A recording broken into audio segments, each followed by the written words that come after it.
notification. Facebook, Alison Barclay reacted to your photo. I took this picture today. Facebook, Alison. See bye. YouTube, forum item. YouTube, cast button. Noted search button. Back button. Federal Transformers Rescue Box. Search history suggestion. Federal Canadian Transformers Rescue. Connect voice search. Federal leader. Canadian CPAC. Chair. Blind press. Back button. The Canadian Federal Leadership English Debate. The Canadian Federal Live chat. Head. What chat message? Learn more. Welcome. One. Night sky.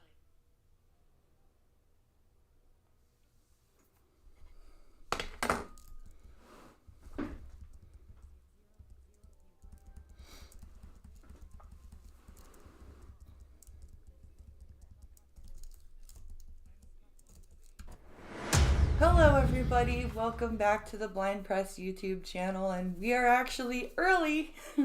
We have the debate. I've got the channel pulled up for our debate tonight. We're going to be covering the English leadership debate for the Canadian federal election. I hope you guys are having a great evening.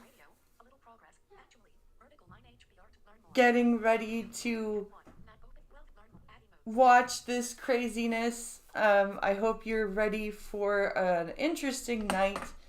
We're gonna be doing this stone cold sober. This is gonna be fun, not. Anyway, let's see here. I hope you guys, like I said, are having a good day.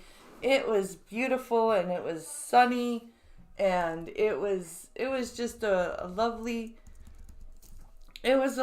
day for lots of walking. The sun was out. It was just a wonderful day, and I'm excited here to sit down and talk about the debate.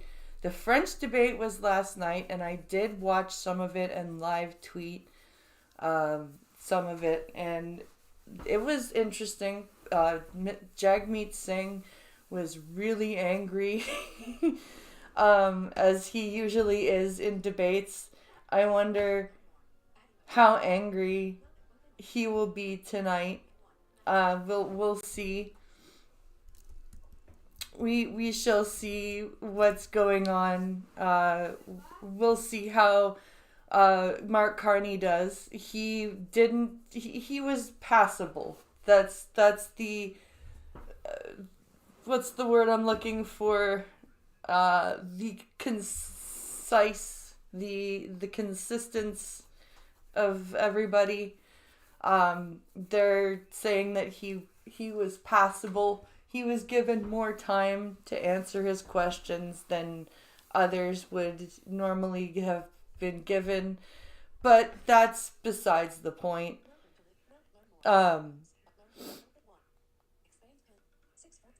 Yeah, we've got 12 minutes to go till the debate, and I've got it muted here, pulled up. And let's see, it'll be interesting. I've got, Steve Paikin, the host of The Agenda for TV Ontario, is the one who is going to be hosting, and he's a pretty good moderator. So this will be a good, let's make sure that I'm being brought. Okay, good. Okay. We are good to go. I am being heard. Okay. So we've got about 10 minutes to go. So let's see here. Let's put this to the shared screen and unmute response from him. So that's interesting because as we approach the debate tonight, then, based on what you saw last night, do you think anything's going to change? Do you think, from a leader's perspective, something needs to change for them this evening? Alex, I'll begin with you. I mean, last night I thought that maybe the most assertive person or aggressive person on the stage was Jagmeet Singh. Yeah. Criticizing the moderator about the healthcare stuff and He really was going after Carney about Gaza really- and going after Poilievre about certain things. It'll be interesting to see how he plays it after, especially going after the moderator last night.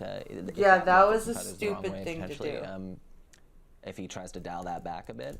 The Poilievre question. I is doubt huge. he will. And if Poilievre manages to get under Carney's skin, I think that is a potential, but vice versa as well. Somebody gets under Poilievre's skin and we see him kind of react Poilievre, I think Poilievre's got a little bit more leeway watch for him. for reacting. Laura?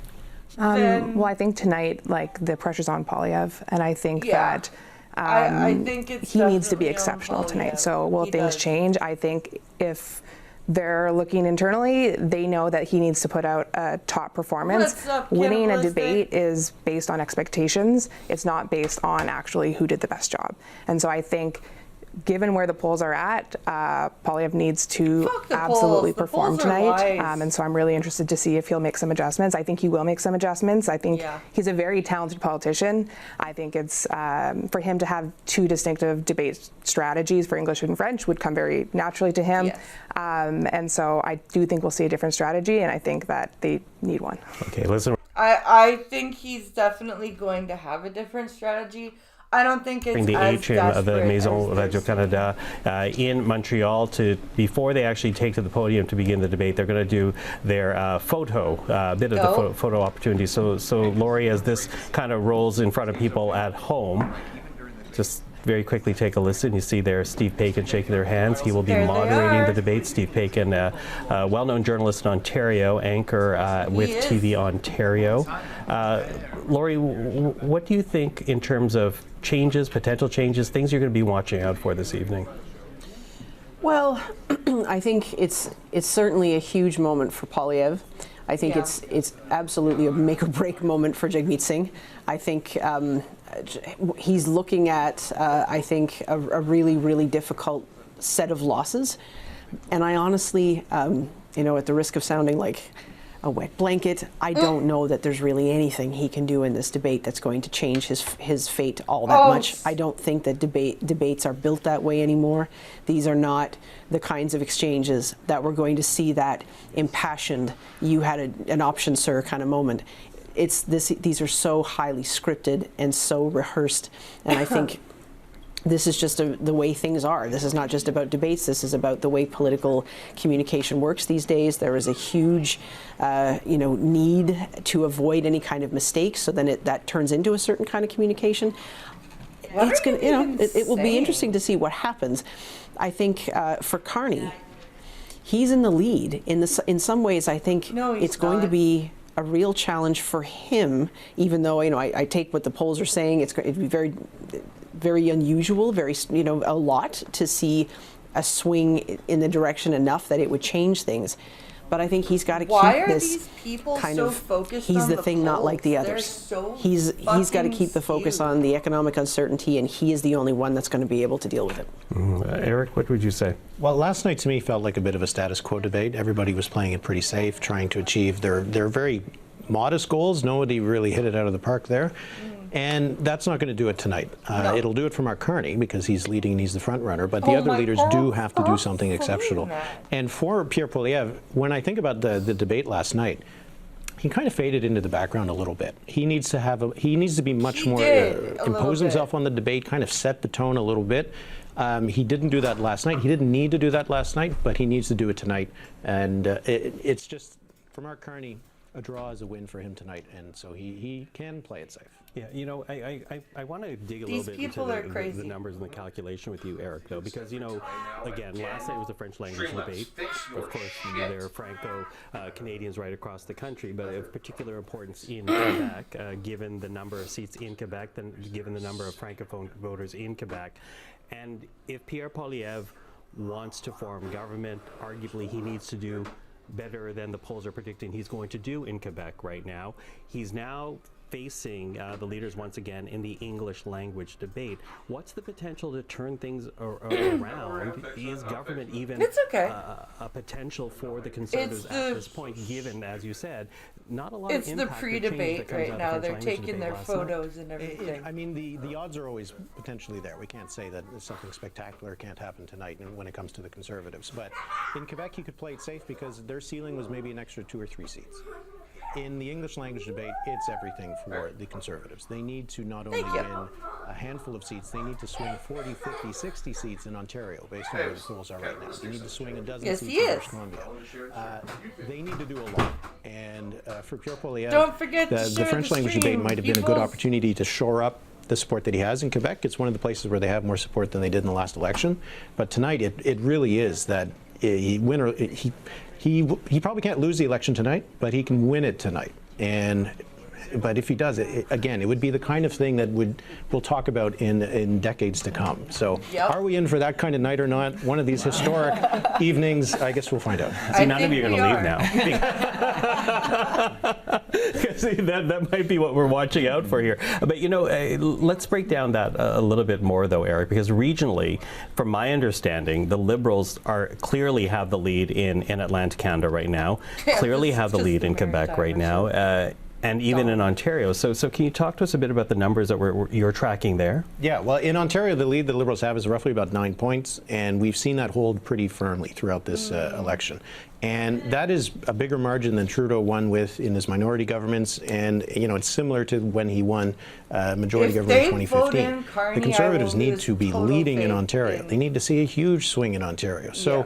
If Poilievre could choose one set of voters to talk to tonight, it would be those Ontario voters, primarily in the GTA, where his the two GTA. predecessors were unable to break into. And if Pierre Poilievre fails to do that again, well, that's 3 for 3 when it comes to leaders since Stephen Harper. Yeah, absolutely. Laurie, what do you think of the challenge in terms of breaking into an Ontario for the Conservatives at this point in the campaign? This is it. This is the key battleground. I mean, when you look across, in Atlantic Canada, it looked like for a while the Conservatives were really going to benefit from the fact that Atlantic Canada was done with Trudeau. They were angry at the carbon tax. They wanted change. But and the Conservatives put up some really strong candidates, but there's only 32 seats in Atlantic Canada combined. Ontario. How Ontario in the has world could the come to Conservatives seats. turn this around without making a huge break in Ontario? And they've got more votes than they need in the West. Like this is a key battleground for them. Yeah. British Columbia looked like it was going to go more their way, and now it's back into a kind of a toss-up situation, I think. But With a more, and correct me if I'm wrong here, Eric, with a more efficient vote for the Liberals, even in British Columbia. Yeah, because in some ways the interior is the Alberta for the Conservatives. Mm-hmm.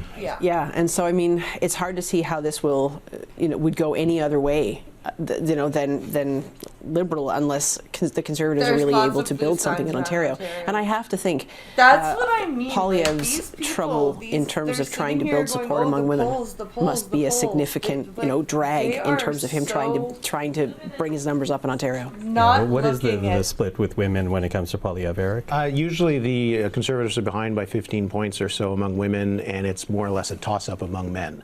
And when it's a Interesting. toss-up among men for the Liberals, that's usually a very strong sign because they tend to do better among women. But they have a huge margin to overcome the Conservatives among women voters.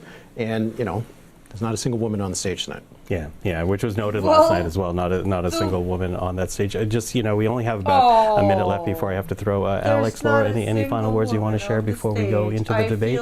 I mean, just to note that the clash of the two parties ahead, right? Poilievre and Carney are right beside each other, which in the draw there on the That's podiums, which funny. is Again, randomly, but That's that also- is maybe very random, interesting. but So it's being staring each other down at close quarters here tonight as it's about to begin is going to be interesting. Yeah, Laura. Yeah, I mean, I think this moment's incredibly important for Canadians. One of the most consequential elections of the past several decades. So hopefully they at least give us a bit of a good show, if anything. Yeah, well, and the very fact that Yves-François Blanchet is there, obviously not as consequential for him as the French language debate was last night. Always interesting to see what they add to it. Why does and he again, even for me, show I up gotta say to the the one thing that I English really am going to debate? keep an eye on Seriously. is that opportunity at the end of the night where each leader can choose a question to whatever leader of the other party they want to. So I think that will provide some interesting fireworks for people who are watching. But listen, Eric Renier, Laura Pinnell, and Alex Balankal, thank you to you. I know we're done for this evening. Lori, you're still stuck with me. You're going to stay as the strategist join us later on.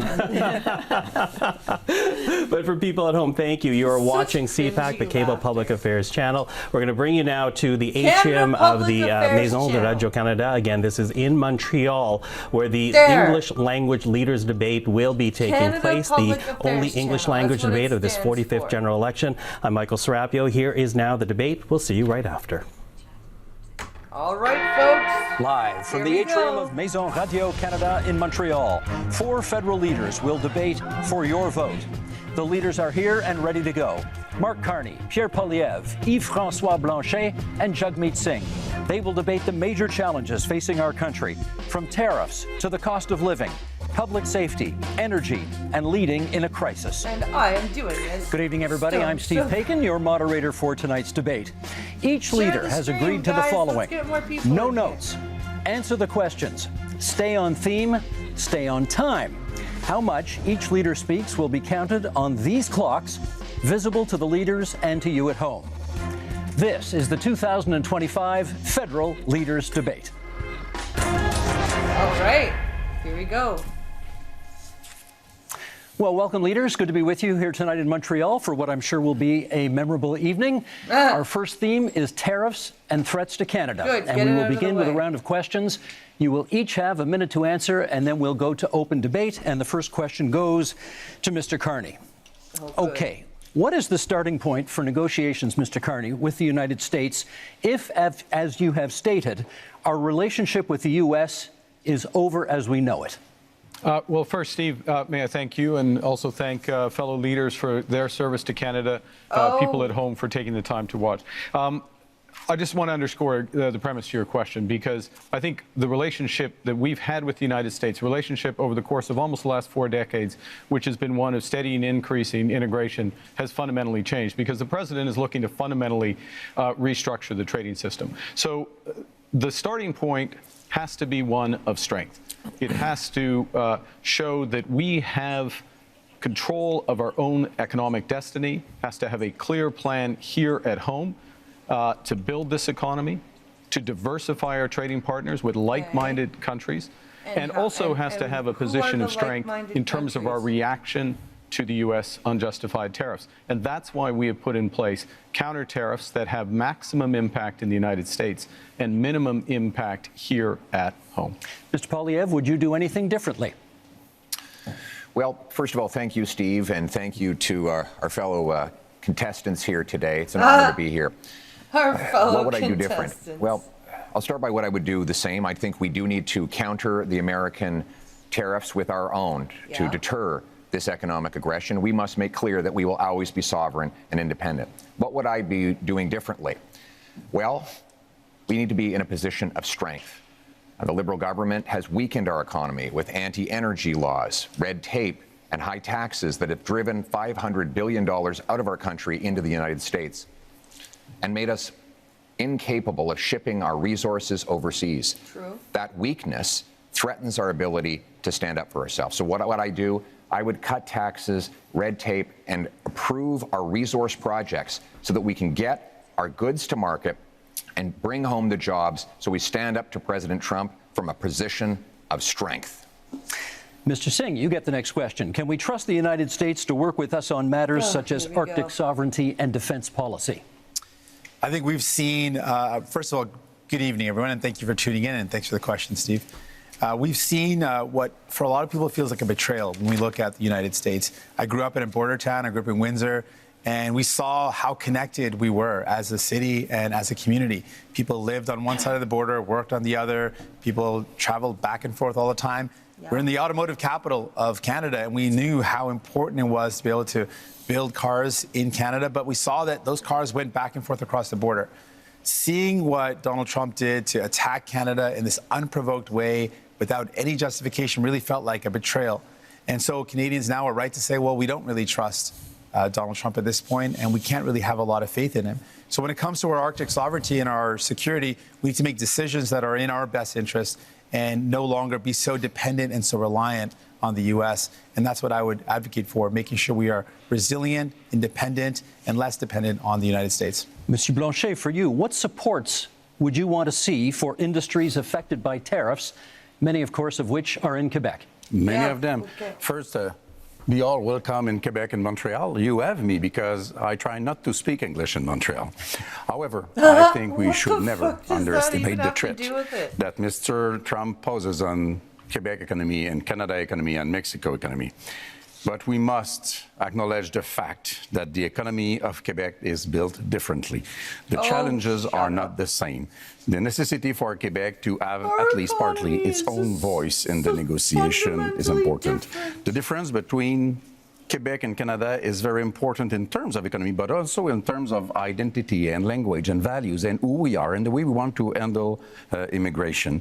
So we have the right to be different, and if this difference is being respected by whoever becomes Prime Minister of Canada, we will be reliable partners in order to achieve the best possible negotiation and protect ourselves and our economies as partners.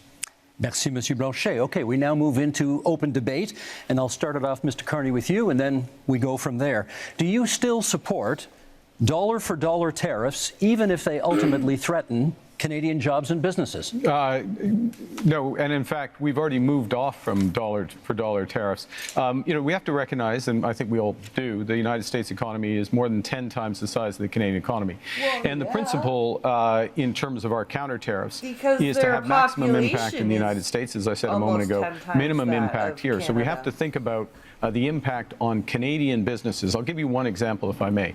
In the auto sector, the way we've designed those auto tariffs is that Canadian automakers, if they maintain production here, if they maintain their investments here, when I say Canadian automakers, I mean automakers that have jobs and plants and production in Canada, then they can have lower tariffs on what they ship to the United States. We create a huge incentive for them in order to do that. We also have carved out the Canadian auto parts sector. Last point, I know you're pressed for time. The Canadian auto parts sector, so that it can remain competitive with the United States. We focus on maximizing Canadian jobs, so that it can parts sector.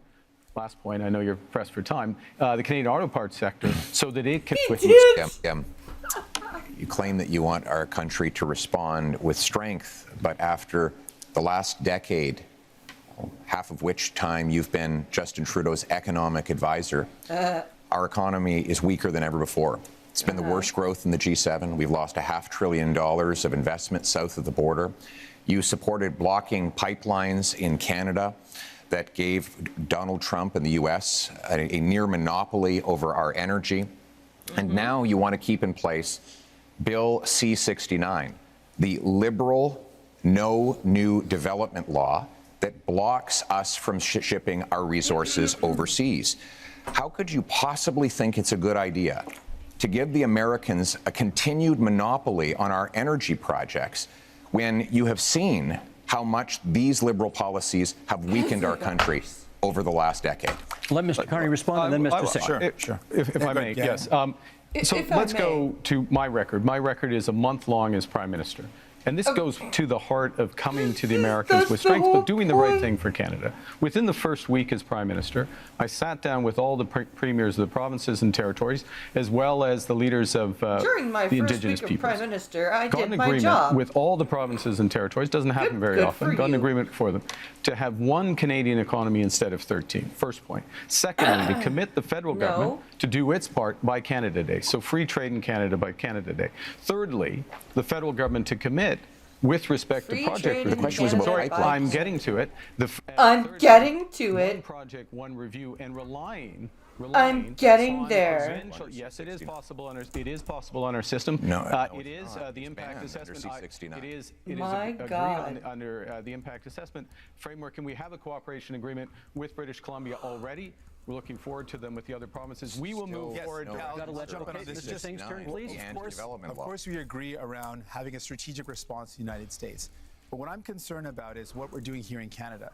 We are already seeing threats to our country in that just the threats alone of the tariffs have meant Canadians have lost their jobs. The threats of the tariffs that are in place right now, the impact of those tariffs is that we've lost jobs in steel, aluminum, and the auto sector. People are already losing their jobs. And while, Mr. Carney, you had time, as you mentioned, not very long time, but as Prime Minister, you showed us your priorities. The first thing you did is you had traveled, you made a tax cut for millionaires, which was reversing on the capital gains. So you gave a tax cut to millionaires, but you didn't have time to increase the amount that workers get on EI. Right now, workers who are struggling and wondering, what am I going to do if I lose my job? Workers who've lost their job are saying, how do I pay my bills when EI only covers half of a worker's salary?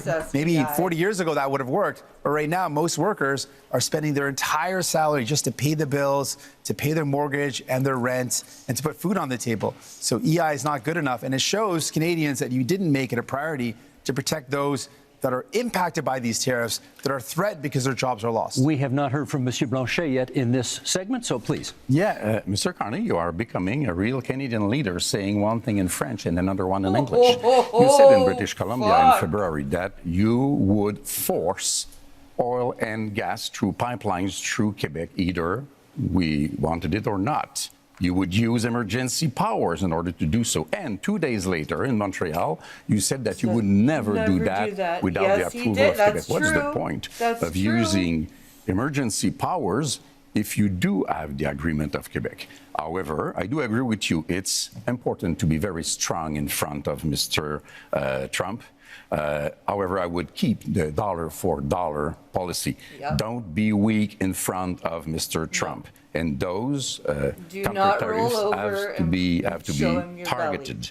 You have put out already $2 billion for Ontario auto industry, car industry, and the lumberwood industry in Quebec has already paid to United States $2 billion, and you have not raised one finger in order to help us. Let's get from Mr. Poilievre and then a response from Mr. Carney. Well, Mr. Carney refused to answer the question about pipelines. Just the other day, he said that he doesn't necessarily think we need to build pipelines. Here comes Pincolo. Let me tell you what that means. Fucking sad. Right now, the Americans get 97% of our oil, 100% of our natural gas exports at big discounts. We have to send Canadian oil from Western Canada through the States just to get it back to Quebec because we don't have a pipeline. And now there's this law, Liberal Law C-69, which effectively bans pipelines. The 14 biggest energy and resource companies say it has to go if we're ever going to build another project. And I asked Mr. Carney why he would keep in place this anti-pipeline law that effectively empowers Donald Trump to have a total monopoly on our single biggest export. Why would you not repeal this Liberal law? Isn't it because you are exactly the same in the same line as Justin Trudeau and the rest of the Liberal team that is now making up your cabinet? What's up, well, let me pick up a couple of points that have been made. The first thing I did as Prime Minister was to cut the carbon tax. That's the first thing. Second thing is made a commitment that all proceeds from our tariffs will go to workers and those companies most affected. There were several points raised. Nothing so far. If I may, Mr. Steve, if I may address, I'm trying to do it quickly because several points raised. Steve, all proceeds go to workers they're not and letting me firms lie. most affected, and those proceeds are considerable. Third thing, I'm interested in solutions. I'm interested in getting energy infrastructure built. That means pipelines. That means carbon capture, storage. That means electricity grids. And here's how you do it. And we've already moved in the first month. Cooperation agreements with the provinces. Guess what? We are a federation. You need to cooperate with Quebec. You need to cooperate with the provinces. You need to get First Nations and Indigenous people buy-in. You can do that through the one project, one review window that we put in place at that first ministers' meeting, as well as, if necessary, using emergency powers to fulfill the federal responsibility, but not the unique. Mr. Poilievre, you want to come back on that? What you're saying, Mr. Carney, with respect, is a total contradiction.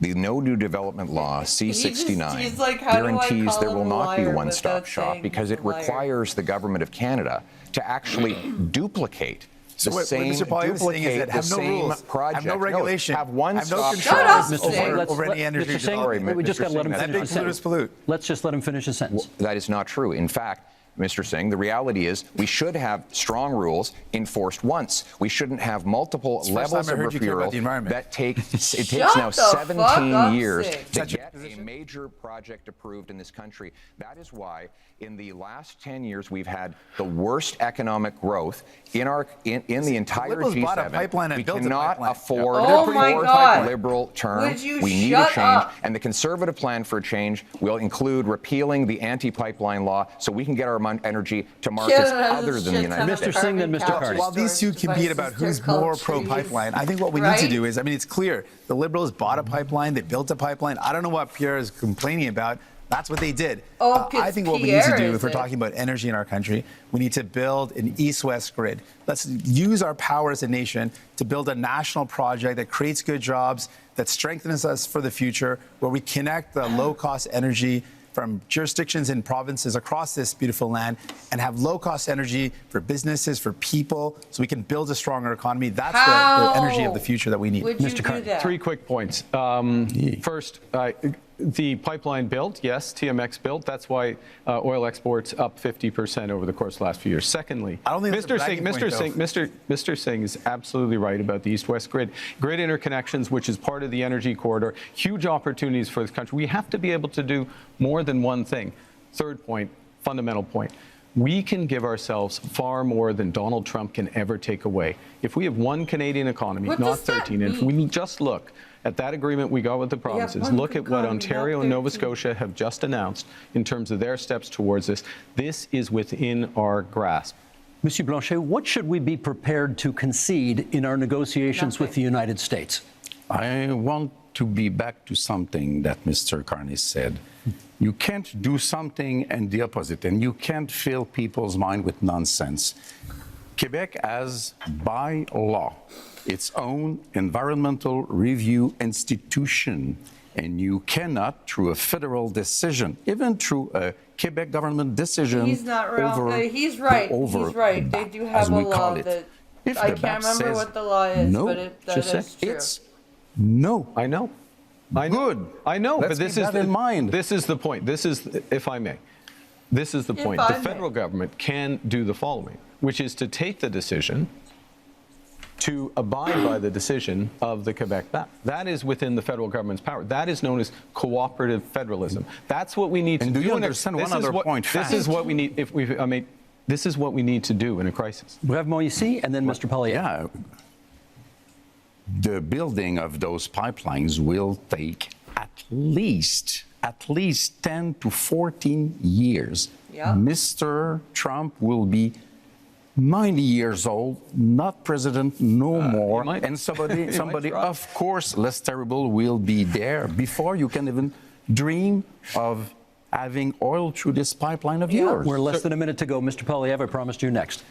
Listen, after the last 10 years of Liberals blocking pipelines and killing jobs, sounds wild when you we say that. actually, Sounds we like- actually Dude, need to get things Singh. done. We need a change, and Shut our Conservative plan for change will repeal the No New fuck. Pipelines law. It will create a true one-stop shop, set up ready, shovel-ready zones with pre-permitting so that we can approve LNG liquefaction export plants, mines, Oh, look, pipelines, a concrete plan. nuclear plants, and also said no to that. hydroelectric dams so that we can generate the power we need to be strong, self-reliant, and stand on our own 2 Can I- feet for a change. Last quick word to Mr. Carney. Okay, quick word. Can Bringing I- it can I- back to what we're talking about, which is tariffs, the threats to Canada, how to negotiate. are threats we to need these Canada. options. We These need these are options to build oh my domestically, God. to build one Shut- Canadian economy. We need to act. We need to diversify our trade partners. And that is will our give us time in this strength to segment. the U.S. That is our time. Okay, you know my job tonight. I got to be the heavy guy here every now and then, making sure everybody comes to time. We've And got I'm keeping an previous eye to as that. well on making sure that everybody gets rough justice over here. That concludes our first section and our first debate. Up next, affordability and the cost of living. Our goal is to double the pace of housing construction. We will lower your bills, build homes you can actually afford. Il faudra parler des entreprises du Québec, des travailleurs du Québec, des aînés du Québec. A big, powerful bring it home tax cut on work, investment, energy, and home building. Okay, leaders, same idea, one-on-one questions followed by open debate format. And Mr. Poilievre, you get the first question this time. Right. Many provinces, including some provinces with conservative governments, have ambitious housing targets, none of which have been met. Why do you think your housing plan will be any different? Let me start by talking to the young people of the nation and those who are aspiring to home ownership. You know, it was only 10 years ago Gen Z is you could actually buy starting an to average listen house to for him. $450,000. But in the last lost Liberal decade, housing costs have doubled, rising faster than in any country in the G7. And so now our youth cannot afford a home, and our seniors are worried about being evicted. We can't afford a fourth Liberal term of rising housing costs. We need a change. And our Conservative plan for change will, 1, axe the federal sales tax on new homes. 2, incentivize municipalities to cut their construction taxes to bring houses down in cost by $100,000. 3, sell off federal land for homes. And 4, train up 350,000 young trades workers who can help build those homes. Because you deserve a home, and we're going to make it happen for a change. Also on the issue of affordability, Mr. Singh, you get the next question. How do you bring down grocery prices in the midst of a trade war? I appreciate the question. This is a big concern. When I talk to Canadians, they tell me they're really feeling squeezed from the cost of living. And That's you one of the don't top things that people tell me because about. you are rich. People are saying, I can't afford to buy groceries. Every time I go to the grocery store, it's just ongoing worry and this feeling of anxiety that can I actually afford the things that my family needs? On top of that, people are worried about the cost of homes. I think those are the two biggest things I hear. So we can do things about this. Other countries have taken concrete steps. We can put in a price cap on food essentials. France has done it. Greece has done it.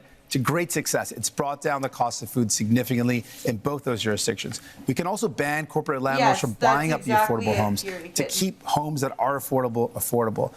We can make things better for Canadians, but it requires having the courage to take on the powerful corporations that are ripping you off, that are price gouging you. And we know that price gouging is one of the major reasons why food prices are going up. You're never going to hear Pierre Poilievre or Mr. Carney talk about the fact that these are the corporations ripping you off. Thank you, Mr. Singh. That's time.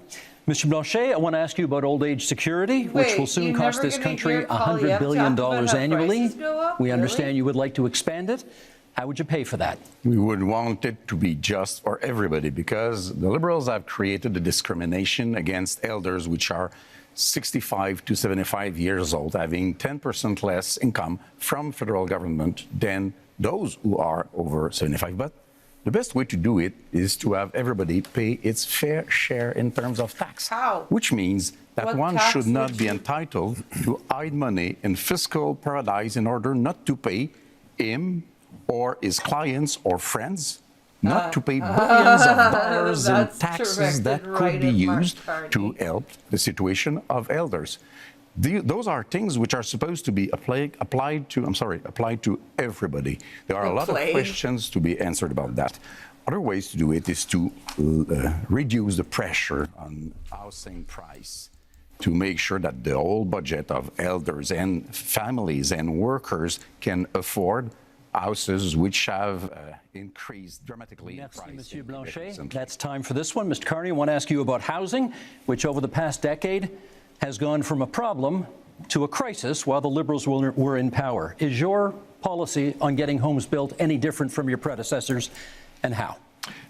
This is one of the reasons why I entered this contest, because of the housing crisis, the cost of living crisis, the housing crisis, and the Trump crisis to help fix it. And I would say, look, the housing approach is fundamentally different because we need a fundamentally different approach. We need to build housing at a rate that we haven't seen since the end of the Second World War. We do need a fundamentally different approach. And with the fundamentally different approach, we can build an entirely new industry. So the question is how?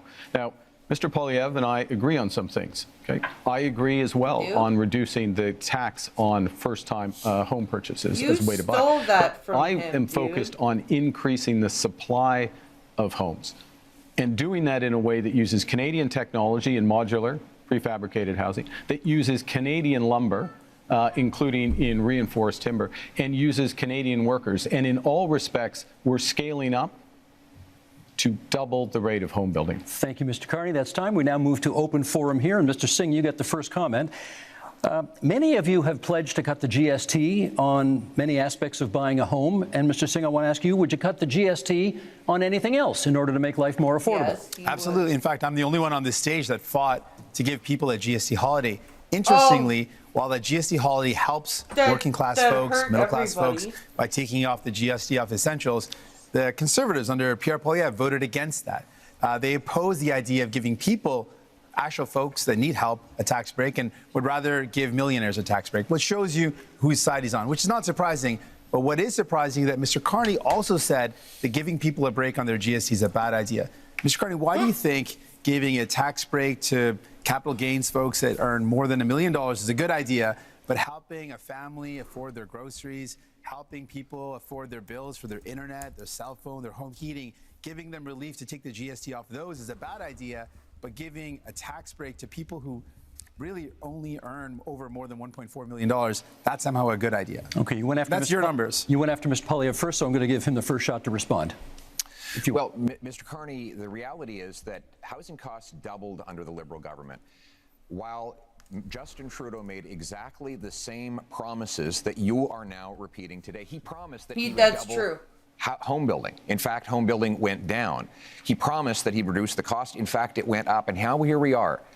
Mark Carney is asking for a fourth Liberal term, repeating the exact same Liberal promises that priced you out of a house. Just a few weeks ago, before the election, the Liberals voted against taking the GST off new homes, and they have continued to build up bureaucracies that block construction. We need a change so that you can afford a home, and our change will be, again, to axe the sales tax on new homes, incentivize municipalities to speed up permits, free up land, and cut development costs. Train up 350,000 young people who can be in the trades to build those homes and sell off the land that is going to be needed in order to build homes. That is a real plan, a real plan for you to own a home and afford your life for a change. Mr. Carney, they're coming at you from both sides. What do you say? Okay. I know it may be difficult, Mr. Poilievre. You spent years running against Justin Trudeau on the carbon tax, and they're both gone. Okay, they're both gone. And we're in a impersonation of them with the same policies tonight. Very different. Look, I'm a very different person from Justin Trudeau. No, you're not. Focus is on results. Were you his economic advisor? And so how to drive results in the housing market, you've got to change the model of building. You've got to increase the financing for housing developers, $25 billion on the table for those housing developers, $10 billion for deeply affordable homes. Cutting development charges in half, lowering the cost of the building of those homes by 20%, and lowering the emissions and the run costs of those homes by another 20%. This is how you drive affordability. This is how you bring young people back into the housing market. Exactly what Trudeau and then Mr. Singh. You claim to be very different from Mr. Trudeau. Now, the point is to show that you are any better than Mr. Trudeau. You claim to have a lot of experience in many things, and you know things. Last time we had somebody saying that they knew things, it was the senators, and they killed the law that protected supply management because they knew better than us and were elected by nobody, exactly like you are today. You say that you are a great crisis manager. Which one? I heard of nothing. As far as I know, Brexit happened, even if you were against it. You say you are a great negotiator. What have you negotiated but fiscal paradises in Bermudas or Cayman Islands?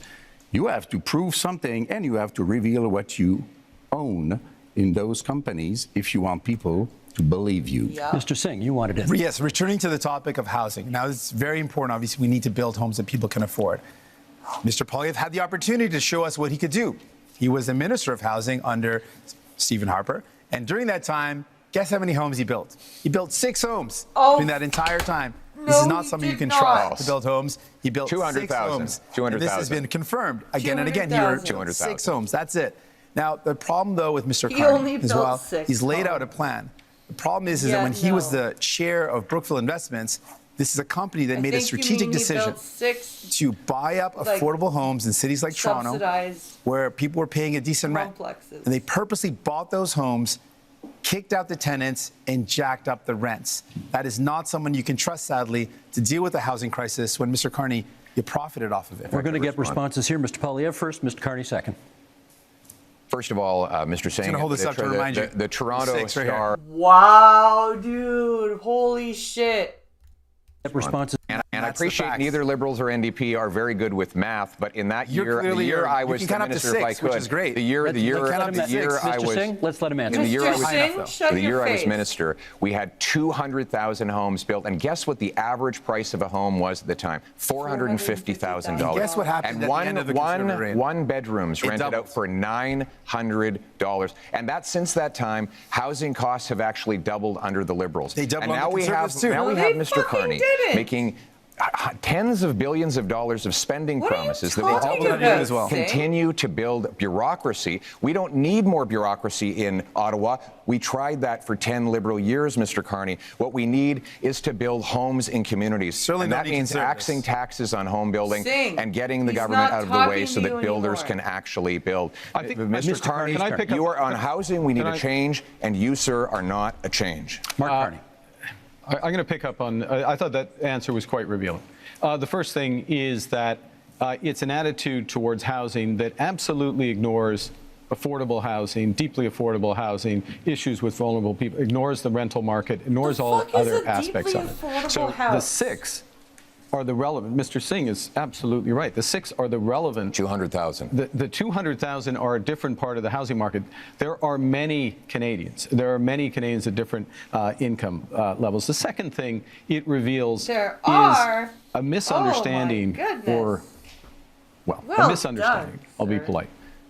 Of how the government's balance sheet can catalyze enormous private investment. And that is what we need to do to solve the housing crisis. It happens to be what we Enormous need to do private as a whole investment? to address the economic crisis that's been forced on us by President Trump. Mr. Blanchet? The Yeah. economic crisis has been here. You have long spoken much more than before I have, so I Donald won't ask a question. I will make a statement instead. I'm not saying no. I'm not saying that you cannot do what you pretend that you are able to do. We just have no proof so far. I'm saying quite clearly that you cannot be entitled like to him. do it alone. You cannot be entitled to hold all the power in your two hands. You cannot go out there and fix things for Canada and Quebec without being seriously checked by serious people. You cannot go out there and serial. speak for Quebec without Quebec having its own strong voice to protect itself and to promote its different economy. So if you want to collaborate, let's say right now that whatever happens, even if minority government happens, you will be a partner with the different Quebec economy and identity, which you have been not interested in for the economic gonna part say no. and not respectful for the identity. Let me get Mr. Singh in at this point. Can you tell us what's the first thing you would do to make life more affordable for Canadians? Yeah, there's a lot of things that we can do, and I've laid out some of those things. I think fundamentally, I'm the only person on stage that not only fought for real relief for people in terms of affordability, I'm the only one that fought for pharmacare that actually makes life more affordable by giving people medication coverage. Dental care, it gives people more affordability by letting them access their services if you're a senior and a kid. provincial I fought for programs. child care to make sure people could afford child care. Provincial. All measures that Mr. Poilievre voted against, all measures that Mr. Blanchet voted against. So if you want someone that's going to 'cause those are fight for you in provincial. Ottawa to actually make life more affordable, you can't entrust all the power to Mr. Carney. He doesn't have a track record of making Oh my life more God. affordable for people, but we do. So Why vote is for a New that Democrat, cat and we'll doing that? continue this work to make life more affordable for you, while the Conservatives and the Bloc have voted against those measures to make life affordable, because that's not who they care about. Yeah, New because Democrats those are in are it for you. supposed to be Pierre Poilievre. provincial programs. The number one expense for families today is taxes, more than they spend on food, clothing, and shelter combined. Holy This shit. after 10 years of Liberal tax increases. We can't afford a fourth term of high Liberal taxes. That's why Conservatives have a plan for change. And that plan Your plan includes voted cutting against every measure to help people if I out. could, cutting income taxes by Because they are 15% for the average provincial worker and seniors, programs. saving a working couple up to Yeah, cut the $2,000, taxes. rewarding hard work again. If Because you hard cut work is taxes, actually then being things are less expensive. is actually being punished because of the very high taxes. Now, the Liberals promised 10 years ago they would lower them. They actually raised taxes on 9 out of 10 Canadians. We need a change in this country because your hard work should once again pay off with a powerful paycheck that buys you an affordable home So you want to save on a people safe $2,000, street, and that's what we will deliver. You want to save people $2,000, but cut their dental care, That's which false. is thousands of dollars. False. Cut their child care, which is Oh thousands my of dollars. God. Cut pharmacare If coverage, their which is thousands of dollars. taxes are That's not a very lower, good then math they're deal right there. able You're to going to save people afford more $2,000, things. but cost them tens of thousands of dollars. That's why you cannot afford Conservatives, and you certainly can't trust the Liberals Mark on their Carney's own. turn. You need New Democrats. Mark Carney. I'm going to reinforce that point, and then I'll respond to Mr. Blanchet. Child care in this country, $3,000 to $10,000 a year for a family, depending on where you live. Province, jurisdiction. Depending on where you live, that's what's being saved there. $800 per trip to the dentist. We've expanded dental Province, care to 8 jurisdiction. million Thank Canadians. you. 8 million Canadians. Because New Democrats are there. Pharmacare. Thank These you, are Blanchet. fundamental That is issues for absolutely affordability. We're talking about provincial affordability. jurisdiction. And taking them off in order That's why you to need cut New Democrats. tax. Shut That's not up, what I've said. Singh. In I will be terms cutting of income taxes working with Quebec, for Canadians. yes, absolutely, throughout the short time I've been Prime Minister, working directly with the Premier of Quebec, our Minister of Foreign Affairs, our Minister of Finance are from my Quebec. God. Quebec and Quebec issues, whether it's Why supply haven't you answered management, Mr. language, Legault's letter? He asked 5 things in the letter. He reduced his expectations. We're talking about- And you did not even answer him. And tonight, you are so much in love with Quebec. Steve, the question that Canadians have to ask Why vote is for whether Conservatives? We're going to save why- He's got the cost you Dude, tens of thousands. Mr. Singh, sorry, he has the Shut floor. up while he's talking. the question you have to ask is after a decade of Liberal promises, Why is Can you afford food? I shouldn't be asking. Is your that. housing more Jagmeet, this is affordable what than it used to Jagmeet be? Singh does. what is your cost of living like compared to what it was a decade ago? And are you Awful. prepared to elect the same Liberal MPs, the same Liberal ministers, the same Liberal staffers all over again for a 4th term? Mr. Carney, Justin Trudeau's staffers are actually here with you at this debate in Montreal, writing the talking points that you are regurgitating into the microphone. How can we possibly believe that That's you are painful. any Oh, wow. That's different painful. than the previous 10 years of Liberal government? 25 seconds left in this segment for you to respond to that. Look, I do my own talking points. Thank you very much. No, you don't. The biggest risk No, we you have don't. to affordability, the biggest risk we have to this economy is Donald Trump. So first and foremost, we've my. got to get that right. Secondly, we need to do it in a way that brings everyone along together. That means preserving pharmacare, painful. dental care, child This care, is reinforcing painful. health care, spending our whole Intrusion, social safety. intrusion The in clock is Quebec on- jurisdiction over and again. I like the if clock is we're on any zero. better than we are. The clock is there on zero. one thing Canadians can do that Quebecers cannot do? You are doing intrusions in our jurisdiction with our money, pretending you are better, and most of the time you try to copy what we did with our own money against us. What's that? As a policy, don't you have your own things to care Gentlemen, about? that really is time for this segment. I wanted to be polite and let everybody finish their points, I'm but far we beyond, got to move so on. I took the liberty. Thank you. Okay, that ends section 2. Up next, public safety and security. See, Singh, it's not just you that gets fucked over crime, for to time. protect Canadians, and to build communities that are safe, secure, and strong. Keep crime, drugs, stolen cars, and other illegal substances Look out at of our those country. crowds We're going to for invest in our Polyev, borders, though. and that means hiring more border officers. Resources are in short supply, not enough staff. This is not the nice way to treat people who come to our border. Okay, same format, one-on-one questions and then open debate. Monsieur Blanchet, you get to go first in this one. Hey, look at that. Public safety and security. For a lot of people, that means the fentanyl crisis. I'd like to know what you could contribute to ending that crisis in this country. The Federally. fentanyl crisis is a very serious issue, which is a bit less important in Quebec than it is in British Oh, Columbia. my God. I think the whole border thing is the real issue. immigration is a very important issue for Quebecers. Immigration has to be dealt You with are in an orderly disgusting. fashion. Our Well, it's not borders really are as not bad in dealt with Quebec. in an orderly fashion. The rules are not respected. The rules are unclear. Some rules even invite people to hide for 2 weeks illegally before coming out. Some things has to be done.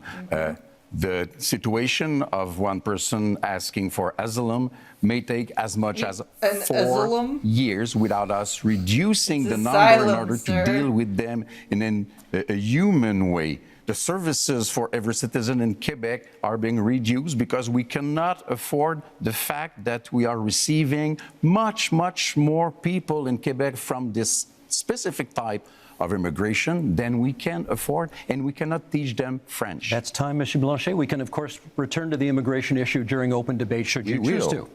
Mr. Carney, question for you. The Liberal gun buyback policy, not considered a success by many people. No. Reviving it is in your platform. Yeah. Why would it work this time? Yeah, I think Yeah, what we've what seen with makes it that different? that policy is some success at the commercial level, but Some not at the individual success? level, because it hasn't been, in my opinion, it hasn't been organized properly, and it needs to be organized properly. And I've instructed the It Minister wasn't of the right type National of- That's Security like and Public saying Safety that in they order to didn't do do that. communism right. So Well, they part didn't of do this the is a buyback different right. focus of Okay. government. A focus on results, a focus on clear milestones in the short term. Let me make a broader point, though, on gun, which is that On gun? we have a problem with guns Let me coming make over a borders, point which is on why we gun. tighten our borders. We have an issue, though, with a gun industry that is continually coming up with new forms of assault rifles, mass killing machines. We banned over 2,000 of these.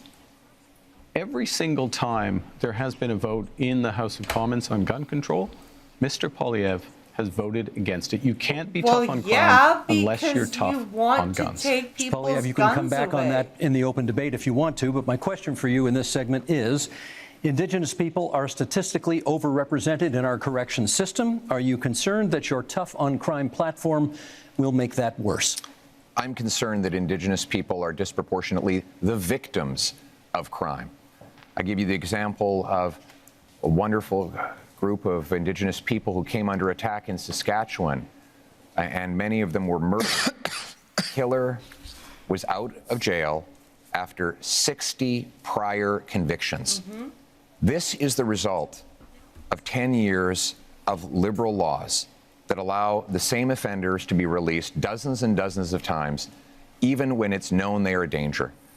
We can't risk a 4th liberal term of soft on crime policies. We need a change. And the Conservative plan for change will bring in a 3 strikes you're outlaw, 3 convictions for serious crimes, you go to jail for at least 10 years, maybe for life, no chance of parole or bail. There you We will go. bring in life sentences for traffickers of fentanyl, human beings, and guns, and we will secure our borders to keep the illegal Thank you, guns Mr. out. Poilievre. That's time. Mr. Singh, your question is about the RCMP, because you've got RCMP reform in your platform. What, in your view, is the problem with the RCMP? Well, some of the basis for this is the concern that's been raised in more rural communities and northern communities that there have been some serious Feed him. concerns about violence or inappropriate use of force when it He's comes hungry. to the execution of their duties. We want to make sure that we've got a top-tier police force that provides security and safety to those communities in a way that's sensitive and understanding of the communities they're serving. I also think what's very important is for Indigenous communities, Indigenous policing. This is an area of deep concern. I think everyone in our country should be safe. You should be able to be safe at home, safe when you go to work, safe if you take public transit, safe for your kids to be able to play in the local playground. maybe we should And that's something I'm stop committed allowing to. safe And the other area that I'm consumption focused on when it sites comes to everywhere. public safety is making sure we prevent crime before it happens. And that's why we want to see increased investments in our border security. We saw under the Conservatives, they cut 1,100 border officers in one day. So that prevented our ability to keep our borders safe. That stops those Okay, materials from Mr. coming Singh, into the that's country. time. Not sure it was about the RCMP, but maybe we can get back to that during the open debate segment, which we go to right now. And Mr. Poilievre, you get the first word on this one, and it sort of dovetails on the last answer you gave, which is you have pledged to be the first prime minister in this country to use the notwithstanding clause, setting aside charter rights of, as you call them, multiple murderers. Why do you think that's necessary? To be clear, Why I the want to fuck uphold the should they charter have rights of charter Canadians rights? under Section 7 to life, liberty, and security of the person. Right now, that right is violated by multiple murderers who are given discounts. The case in question was a gentleman who went into a mosque and shot dead 6 innocent worshipers. He got, according to this ruling, only one 25-year sentence, meaning he could be out in his 50s. He only serves 4 years for every murder that he carried out. That is outrageous.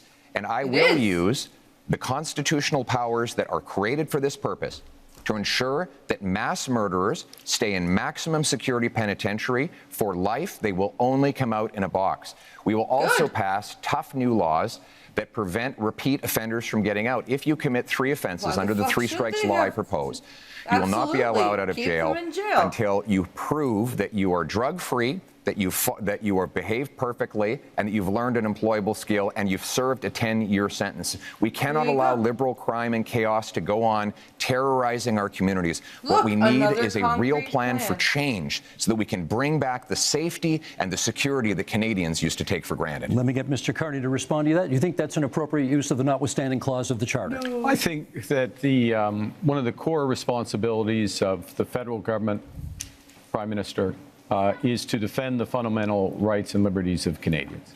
And those fundamental rights and liberties of Canadians are outlined in our Charter of Rights and Freedoms, Yes, he just which named is 43 years old literally today. I think it's a very dangerous I love this sigh. slope to override judgments of the Supreme Court of Canada. In fact, the Charter of Rights and Freedoms exists to protect Canadians from people like us on the stage. Politicians Did you who learn may that just now, sir? use their power to override fundamental rights. And the issue in using by the federal government, I'll stop here, is not where you start, but where will you stop? Mr. Poilievre, I should get Mr. Poilievre on that. Is it a slippery slope if you use it in this case? I must say, I would be quite interested too, because Mr. Carney said that he didn't want us to use a notwithstanding clause before adopting a law. And yesterday he said that he felt that it was wrong to use the notwithstanding clause after a law is adopted. How could you put it like that? So if we cannot use it before and we cannot use it after, it means that Mr. Carney believes that we should never use it. But it is very important.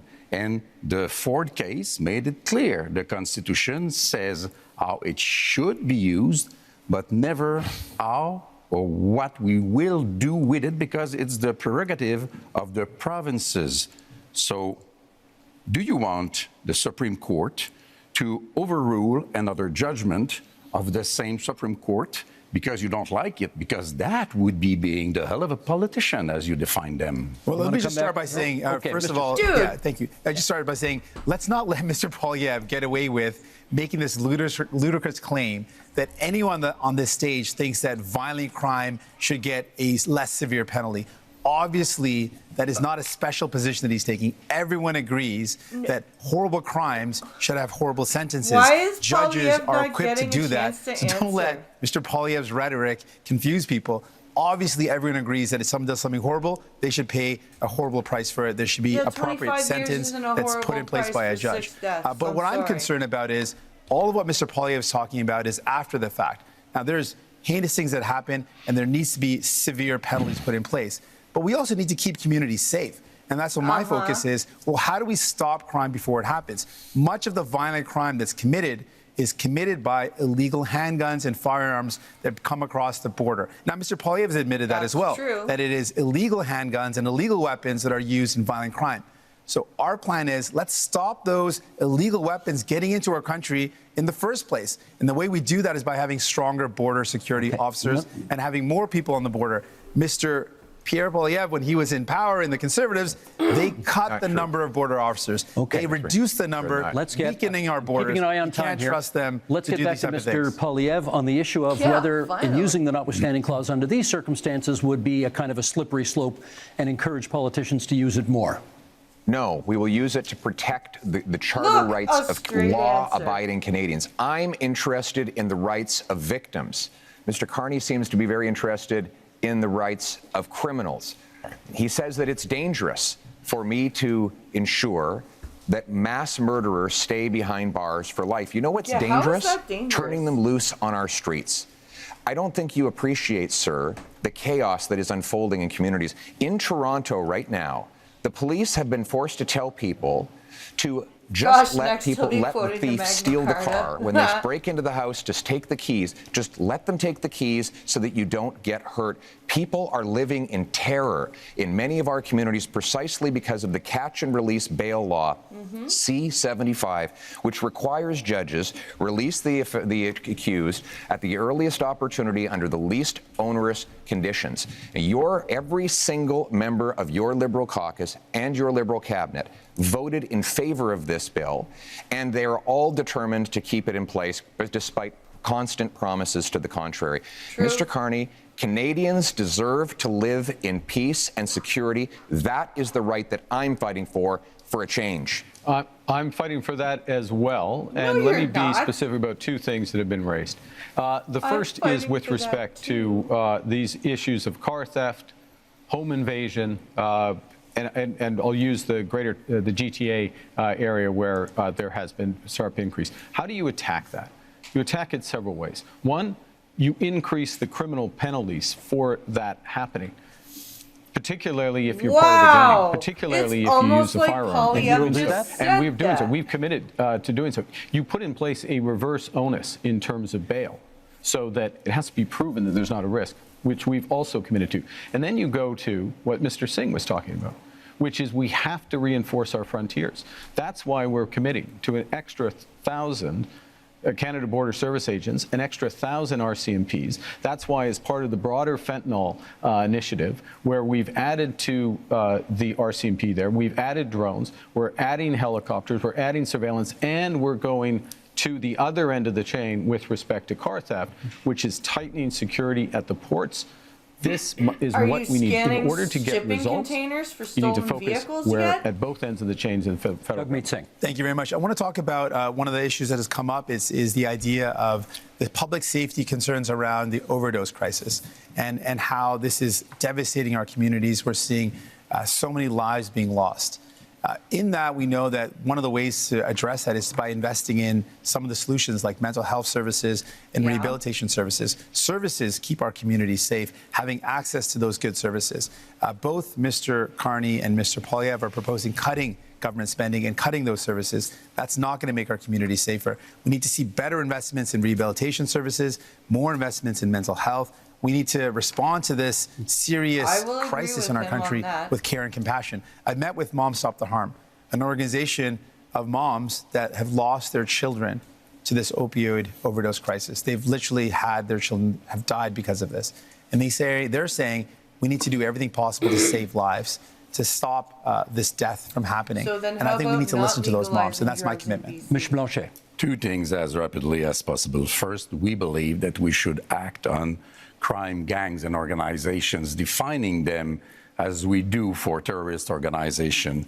We have to protect our kids from the violence of those gangs, from the drugs being sold by those gangs, from the guns and whatever else being sold, sale being by those gangs. Sold? And not sold, being, you purchase a thing and selling, sold by those gangs. And we mostly have to protect our kids from being recruited by those gangs, becoming violent at 13 and 14 and 16 years old, because this is the real fear of parents like I am. This is a very dangerous situation. I want to come back to immigration because we said that we would come back to immigration. Do you remember the Century Initiative, a sad memory? Officially, they said that they had not considered Quebec difference. They had not considered Quebec language. They wanted Canada to be 100 million people country by the end of the century. Mr. Barton told me himself that he had not even thought about the Quebec difference in that analysis, and one of his closest collaborators is now a close counselor to Mr. Carney, which seems to be part also of that kind of project or ideology. So it is impossible for Canada to have all those people come into Canada. It is impossible for Quebec to receive all those people. And in Quebec, we have the language and values and secularity of the state issue, which is very important. So I say, pause. Let's do things properly. Let's receive migrants in an orderly fashion and successfully as a measure of respect for them also. Mr. Poilievre, you wanted a word. I speak to families all the time who are terrified by the scourge of drugs and illegal guns. And we know those guns are not Grandpa Joe's hunting rifle. So when the Liberals try to ban hunting rifles, they're really going after the wrong people. 90% of guns that come in that are used in crime are smuggled illegally over the porous, Liberal-run borders. And that's why the police, it's not true, and that's why the police actually, if I could, the police actually endorsed me. The police in Barrie, in Peel, in Sault Ste. Marie have all endorsed me because they know that I will go after the gun smugglers and criminals with 2,000 extra frontline border guards that will stop the guns from coming in. But unlike the Liberals and NDP, I will not ban hunting rifles. The Liberals want to protect. I want to protect Canadians from criminals. The Liberals want to protect turkeys from hunters. I think we know which one makes most sense. Carney, quick intervention, Mr. Carney, and then I got a question for each of you before this segment's out. Okay. We absolutely fully support hunting and rights of hunters and Indigenous Canadians. But I want to raise an issue, which is a serious issue, talking about safety. There are people, we're in Montreal, in Montreal, like France, in Toronto, across this country, who fear going to their synagogue, fear going to their community center, fear taking their children, leaving their children in school. And this has to stop. This is it's totally unacceptable. This so is what really we're bad. proposing is to make it a criminal offense to threaten or to impede anyone from being near or going to their place of worship, their school, their community center. God! It pains me that you already can't threaten or impede somebody from doing anything, we will put that in place. That's already a law. And this is a fundamental issue. Let me get 10 seconds from each of you before this segment's out on what you perceive to be the biggest security threat to Canada right now. 10 seconds each. Mr. Poilievre. The physical security threat to our country is the rampant crime wave that is running out of control. After the last decade, we had a 116% increase in gun crime. We need to lock up the criminals. I got to hold you to 10 seconds. Mr. Carney? Well, we're in a security section. I think we didn't have a chance to talk about anything internationally. I think the biggest security threat to China is China. About? China, you say? Yeah. Mr. Singh? Biggest security threat, illegal guns and drugs coming across the border, and cuts to services that would make our public safety and security even worse. Last word to Monsieur Blanchet. The fact that neither Quebec or Canada is able to protect itself and that we are still dependent and entirely dependent on Americans to protect us. Okay, that is the end of that section, gentlemen. Up next, energy and climate. Oh, climate. Improving pipelines, getting things built, unleashing production. We are unlocking major infrastructure projects, including in conventional energy, oil and gas. We're speaking thousands of dollars a year for each family to pay for the damages of climate change. We can absolutely build important projects like an east-west energy grid. Energy and climate change. I know how much all of you love talking about pipelines, so here we go. Mr. Singh, to you first. Should Canada build new pipelines to get our oil and gas to market? Well, it's not an approach I favor with public money. There's not any projects that are on the table, so it's not a specific project to look at. I favor, when it comes to the environment, building an east-west energy grid that connects low-cost energy and allows for families to reduce their electricity costs. Well, Paul, but let's put this all in context. Yeah, so we're talking about what our energy solutions are in the context of a climate crisis. And we're not just talking about a climate crisis in the far future. We're living it right now. I remember I met a mom a couple of years ago before I had kids who told me she was worried about taking her kids out on some days because of the forest fires in BC. It meant that it was unsafe for kids to go outdoors. Fast forward to when I became a parent just a couple of years after that, And I literally worry about the same thing. The forest fires we saw a couple years ago meant that many places that didn't see this before saw days where there was such smoke in the air that it was dangerous for kids. We've seen extreme weather, forest fires, heat domes, floods impacting us. We've got to do everything we can. Thank you, Mr. Singh. That's time. Ms. Poilievre, where does fighting climate change land on your list of priorities when it comes to expanding energy opportunities in this country? It lands within our priorities of bringing home jobs while bringing down emissions around the world. Look, the reality is that if we push production out of our country to more polluting countries, it actually makes the problem worse. But that has been exactly the Liberal approach with the anti-development law, C-69, blocking of 15 LNG export plants over the last 10 years.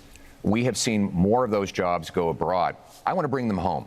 My plan will be to approve, for example, natural gas liquefaction and export. If we sent our gas to India, for example, to displace half of their demand for electricity, we could reduce emissions by 2.5 billion tons, which is 3 times the total emissions of Canada. That's the way we bring emissions down and jobs up. It's common sense. And now it's time to bring it home. Thank you, Mr. Poilievre. The next question is for Mr. Carney. How would your government fast-track pipelines and mining projects while also following the Supreme Court decision that requires consent of Indigenous communities? Well, I think the first thing, and this goes back a bit to where we started, which is recognizing that we are in a crisis. We need to act with maximum force and having a process and a consultation, but a consultation with a purpose, which is to identify those projects, those investments of national interest that are really going to move the dial in terms of growth, jobs, energy security, while being consistent with long-term competitiveness, which necessarily means lower carbon. And so part of that process is ensuring that First Nations, Indigenous peoples, are there from the start. It also includes their ability to participate fully in those projects, and that's why, and I know I can tell, you've got to tell on when I've gone on too long, so I'll finish up, which is, that's why we're doubling our proposals to double the Indigenous Loan Guarantee Program to $10 billion. What does that actually mean? It means an ability for them to invest equity in those projects. Thank you. My tell is my clock, and my clock is at 0, so that's how it goes. Monsieur Blanchet, do you still oppose pipeline construction in Quebec, even though a majority of Quebecers now apparently say they support it? We will know about that when we have held the debate about that, which has not begun yet. We are just beginning it. First, we are hearing very creative numbers, and we are being fed nonsense. And we will be back to it in a few minutes. But energy trade not arson, honest. 35 wildfires that broke out on north places with to sodden south, ground. and it's true in Quebec not also. Arson, honest, in a little more than 3 years, Donald Trump won't be in office, and there will be not one more pipeline having been built once we get there. So let's be serious, responsible, and we will be back with the numbers. We don't want to pay in Quebec for such monstrosities, which will provide us with nothing. Holy shit. We now move to open debate, and you Never all heard of that will get before, a chance or but have it had a chance to get the first terrifying. shot at this. And Monsieur Blanchet, it is your turn to get the first shot. Canada has a substantial supply of critical minerals, which are in high demand. Are you in favor of allowing these minerals to be mined? Of course. It has to be done properly.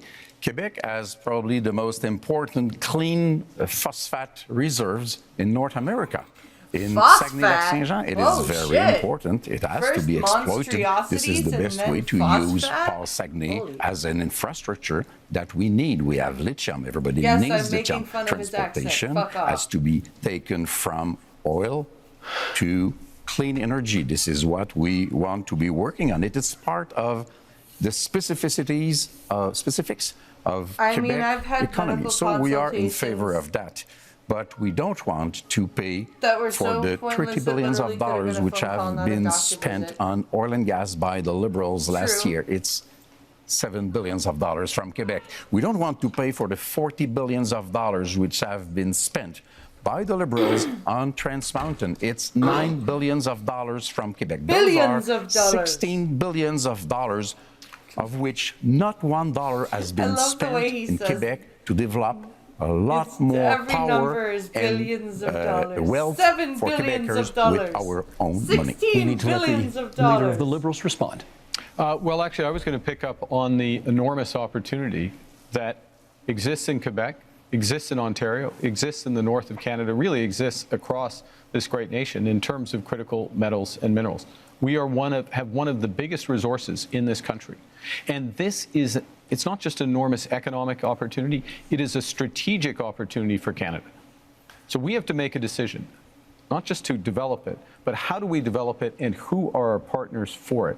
Do we become more dependent on the United States, which is what they want? By the way, President Trump this week said he might put a tax on critical metals and minerals, just showing He again. might. If I may, and so the discussions to negotiate, so not to have terrorists. if I may finish. Let's let him finish. Let me finish. So the opportunity includes in Europe and includes in Asia as our partners. Last point. In order to get it done, we'll put in place a first and last mile fund. So these projects are connected to road and rail so they can go quickly to market. And we will have all of the other fast tracking measures in place that I talked about earlier in terms of capital, timing, approvals, so that we can move quickly, we can be stronger at home. Always with the approval of Quebec. I think we should absolutely take advantage of the fact that we've got incredible amounts of critical minerals in our country. And the way we do that is with any energy project or any project of this nature, make sure it's got the local community buy-in. It creates good jobs in communities, make sure we are meeting all our environmental needs, and we work with Indigenous partnership. And so I absolutely agree with that. I want to build on something Mr. Blanchet mentioned about the investments that this country has made.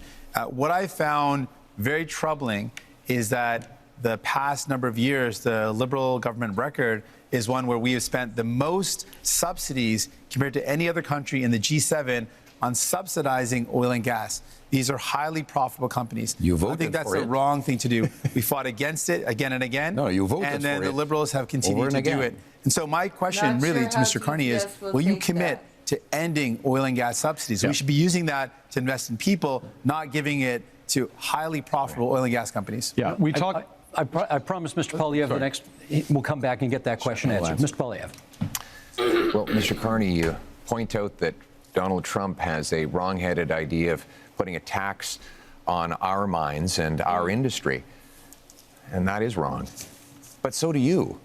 You want to apply a massive industrial carbon tax on Canadian mines, Canadian steel mills, Canadian aluminum plants, You want to let them just pollute as Canadian much as they oil want? and gas plants. Shut And your idea up, is Singh. to double the tax that Do you Trump is notice that applying by everybody hitting them lets a second you talk time. and This will you do don't let nothing for the anybody else environment. talk? It will actually ship our jobs south of the border, you have a just mental plan is let them like pollute as much as they President want. Trump Not a good plan. wants. My plan is to bring that production home here to Canada. For example, I will give a tax credit to low-emitting Canadian industry like Quebec's aluminum, for example, or British Columbia's natural gas, so that we not only bring home the production, but we do it below global average levels of emissions, so that we actually help the environment Oh my God, while it's bringing not home the our jobs job for to our understand. people We have to let him at the finish. same time. That is a sensible, pragmatic approach that puts us in charge of our economic destiny, so we can stand up to the Americans from a Christ, position of Singh strength Rude. for a change. Mr. wants to let Carney, them we've pollute got. as Hang much on a as they second. want. I want to give you a chance to speak to Mr. Singh's criticism about oil and gas subsidies and Mr. Polyev's criticism about the industrial carbon tax. Okay, I'm going to make 3 points. I'll make 4 if you want me to respond to that, but I want to make 3. The first is that I answered this question last night, but I think the puck had already dropped in the Canadians game, so not everyone heard it. Yes, end to oil and gas subsidies. That's why you need New Democrats. Secondly, I would have done it independently. Secondly, recognizing that the biggest component of that Somebody was the needs cost to of gag building that fucker. Keystone. Keystone, which is the pipeline which has helped to increase oil and gas oil exports rather by 50% in this country. That is an asset of the people of Canada. We own it. And the question of what to do it. So it's not a subsidy that has disappeared, it's actually an asset of Canada.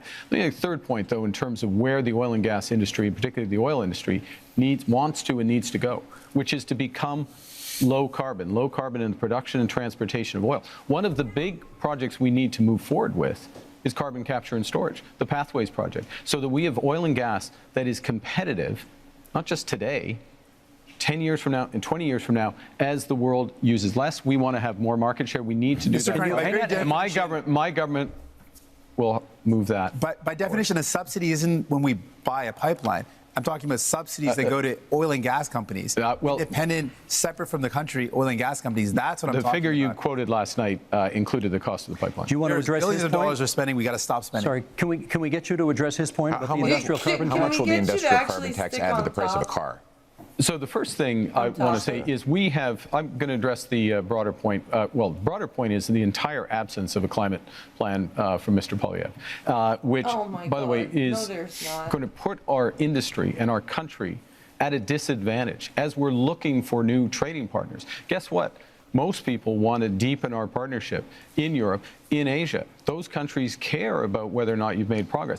Second thing is, we're designing a program so that the big polluters pay Canadians at home for making responsible climate choices, for retrofitting their home, getting their emissions down, or improving otherwise. Oh yes, and that get one of the is heat smart pumps climate that you policy. have It's better for a the vested big interest polluters, in. and it's better for Canadians. Chair Poilievre. Mr. Carney didn't answer my question. I asked how much would an industrial carbon tax on Canadian steel add to the price of a car. He won't answer because he knows that it will be very expensive because there's lots of steel in cars. Now, Mr. Carney has temporarily But you know the answer? hidden the you don't know carbon the answer tax. either. You're just throwing out random questions. Thousands of Just dollars. making it up. Extra cost. I actually do know the answer to that question. He's wrong. When you add taxes to steel, you raise the price of everything that uses steel. Yeah. When you add taxes It's a straw man argument to say you know the price. when you add the carbon tax onto the price of, for example, fertilizer, you increase the price of food. So while Mr. Carney has temporarily hidden the Liberal carbon tax at the pumps while keeping the tax fully in law and planning to raise it after the election, he's also going after a tax on our industry that will ultimately be passed on to you. After a lost Liberal decade of rising costs, we cannot afford a fourth Liberal term. We need a new government that will fully tax the carbon tax, increase the jobs that we have here in Canada, and bring down your cost of living. We've got just a little over 3 minutes left in this segment. So, Mr. Singh, I want to ask you, do you think climate change is still a priority from Canadians? You're out there. What are you hearing? Absolutely. You speak to any young person and they think, we're seeing climate crisis in front of us happening right now. You speak to seniors who say, we used to be able to live in our homes without air conditioning, and now we're seeing heat crises in communities that never had worries about extreme weather. We're seeing flooding, we're seeing forest fires like never before. We are living in a climate crisis. So Canadians are absolutely worried about it. Oh, are we? As soon as we come into a summer, we start seeing those forest fires again. It's top of mind for Canadians because they're living it, they're seeing it. And I want those Canadians to know, Mr. Carney is not going to end those fossil fuel subsidies unless I'm there to fight back. Mr. Poilievre wants to let big polluters pollute as much as they want, poison our beautiful land, our water, and air. He wants to let them dump into our oceans. I'm going to fight back and defend our environment. Monsieur Blanchet, on the issue of whether or not people still care about climate change. I think people should be kept very informed about climate change because we are in a very strange denial situation about climate change, which still exists and is very expensive. And I'm sorry to crash your party, guys, but you are telling fairy tales. Clean oil and gas is a fairy tale. Large-scale carbon sequestration, sorry, I'm French, is a fairy tale. It does not exist. If Alberta wanted to exploit oil and gas and it were not a matter of pollution, I wouldn't mind at all. That's their business. Our own powerhouse in terms of energy in Quebec is clean energy. We are the best place in the world to achieve that. Our market is the northeastern part, Democrat part of United States. We want to keep our money to create wealth in Quebec for Quebecers. Let us be different because we can afford to be different. Let me give. I will get to you because I said I would. But you've taken a couple of hits here, and I want to give you a chance to respond to some of the things the people on this side of the stage have said. Thank you. Well, first of all, we do support protecting the environment. We want to ban the dumping of raw sewage into our waters. There you We go. want to hold large corporations to high environmental standards to protect our water and air. But we cannot do that by raising taxes and sending jobs overseas, No, as Mr. you Carney can't. is proposing to do. That has been the approach of the last 10 years of the Liberal government. What the biggest companies that develop our resources say is that we need to repeal the Liberal anti-development law C-69, a law Mr. Carney wants to keep in place. They say we need to repeal the industrial carbon tax and get Only rid of on the BC, Liberal energy yeah. cap. We need 6 months approvals in order to take back energy security and energy sovereignty. We can summarize that. He wants to include as much as Mr. possible. Carney, hang on. Ruin our Last and word to Mr. independent Carney in this change. segment, please. Thank you very much. You know, I was born in Fort Smith in the Northwest Territories, Good just for you. north of what the oil sands became. When I was born and when I was growing up in Edmonton, early days, it was a fairy tale, quote unquote. But you know what happened? Canadian ingenuity, Canadian engineers, Canadian governments, both the federal government and the Alberta government got together and converted this. The worst pollution If I in may, the world. if I may. The worst May I pollution finish? in the May I world. finish? May I 10 more seconds to finish, please. May Let him finish his I point. finish? That's the opportunity we have. That's the opportunity we have in carbon capture. That's the opportunity we have in small Angry modular reactors. Carney. That's the opportunity we have in hydrogen beyond. This country can be a clean energy superpower. My government will help deliver it. And that is time for this segment. Gentlemen, let us go to our final theme, which is called Leading in a Crisis. Leading in a crisis. Oh boy. Canadians know how to weather a storm. Canadians know how to get through a difficult time. If, at the end of the day, we end up with the balance of power, Quebec is safer than it could be in any other scenario. Now is not a time for weakness. Now is the time to take back control. Canadians are always ready when someone else drops the gloves. Okay, leading in a crisis is a pretty broad theme that allows us to explore many different avenues here. So let's get to it. Mr. Carney, you get the first question this time. We haven't balanced a budget in this country in 17 years, and 10 of those years were under your party. You have pledged to get us to a balanced budget in 3 years. Question is, how? So let me put this in the context of leading in a crisis, which is in a crisis, you got to plan for the worst. Worst is that the U.S. actually does want to take us over. Secondly, you got to have a plan to build, and that'll include a fiscal plan, and I will get to that in a second. The third thing is you need to respond in a crisis with overwhelming force. You need to think big. You need to move rapidly. The things we've been discussing today are a subset of what we can and should do as a nation, and we can deliver. And government can play a role, but its role has to be catalytic. And so our approach is that we will slow the rate of spending. It's been growing at 9% a year, operational spending, program spending, away from transfers, into 9% a year. We'll slow that to 2%. We will focus on a small amount of capital spending by the federal government in order to drive enormous private investment up to $500 billion by 5 years. Thank you, Mr. Carney. Ukraine None of surely that constitutes said a how crisis. You were gonna Leading in a time of crisis, Mr. Poilievre, question for you. If the United States withholds support from Ukraine going forward, do you believe Canada should commit more to assist? No. I believe we should continue to support Ukraine. Our party supported donating missiles that the Canadian military was decommissioning. We supported funds and other armaments to back the Ukrainians in the defense of their sovereignty. We also need to rebuild our own Canadian military because the Russians want to make incursions into our waters. Yeah. We'll be buying 4 massive Arctic icebreakers. I'll be opening the first Arctic base since the Cold War in Canada, CFB Iqaluit. We're going to double the size of the Arctic Rangers and fill the vacancies in our Canadian armed forces. We need a change to rebuild our military, which has been so disintegrated under the cuts and the mismanagement of the last 10 years. But we can have a change because we have the best soldiers, sailors, and airmen in the world, and they will have full backing from my government if you give me the honor of becoming Prime Minister. I may come back to that one in the open forum because I'm not sure we got an answer about Ukraine on that one, but okay. Well, going on. Monsieur Blanchet. The answer was yes. We'll get more details, perhaps, as we go forward. Monsieur Blanchet, given the U.S. trade war, should any talk of a referendum on Quebec independence be put on pause? That one is easy. It will happen only after the negotiation is over, and that's a good thing. I want to say I support the idea. We must help Ukraine, but we also must help the civilians of Gaza, and we must destroy Hamas, which is a terrorist organization. How the hell do you help You know the what? civilians I of Gaza don't want without... to be the leader of Canada. You will understand that. I don't want to be prime minister. But I Then can offer to be why a are partner, you here? a responsible partner, a collaborative partner. If Quebec is respected in its differences, in its aluminum industry and lumberwood industry and culture and French language and values of secularity of the state, which is the price to be paid in order to have real equality, then if we are respected, we will be a partner, and then even Canada will be stronger in its negotiation against Donald Trump. Yes, this is no what question. I am How afraid. did yes not answer Respect the question us. enough? I don't know. Mr. Singh, I watched last night's debate. You seem very eager to talk about health care, so let's talk a little more health care right now. You have made many promises on health care.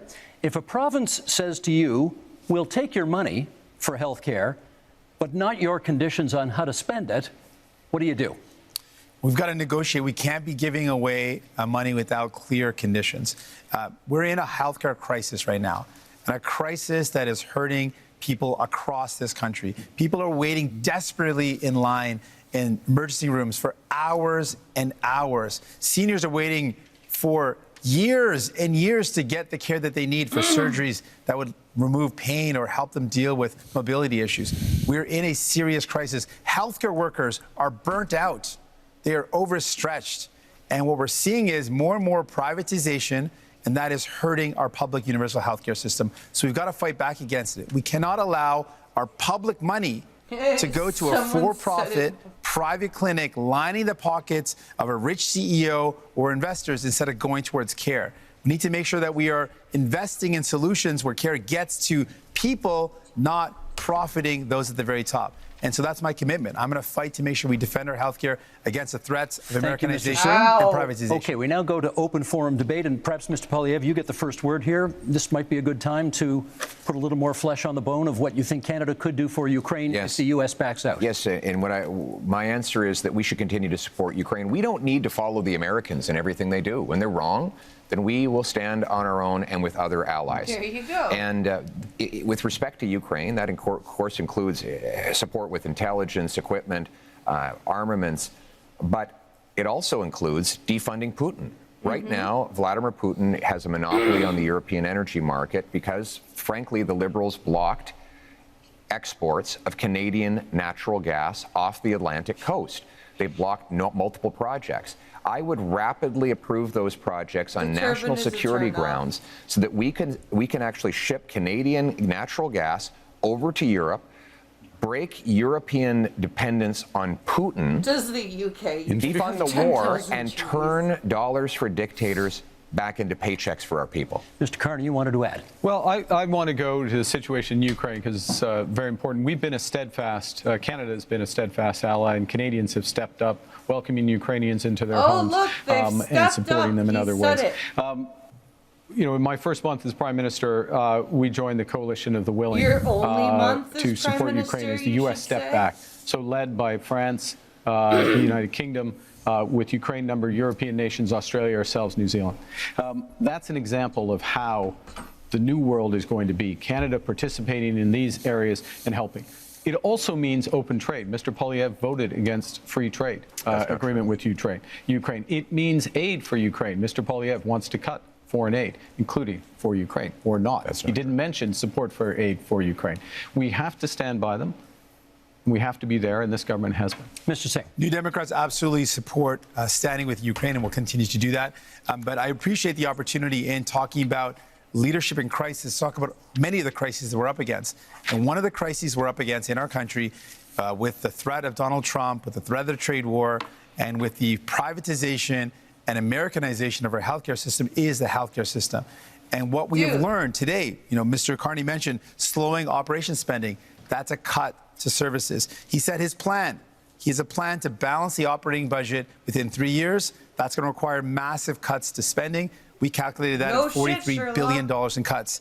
In fact, Rosemary Barton, when he was on the show on February 16th, he said he would cut spending. He said it would be in operations. He defined it as transfers in health.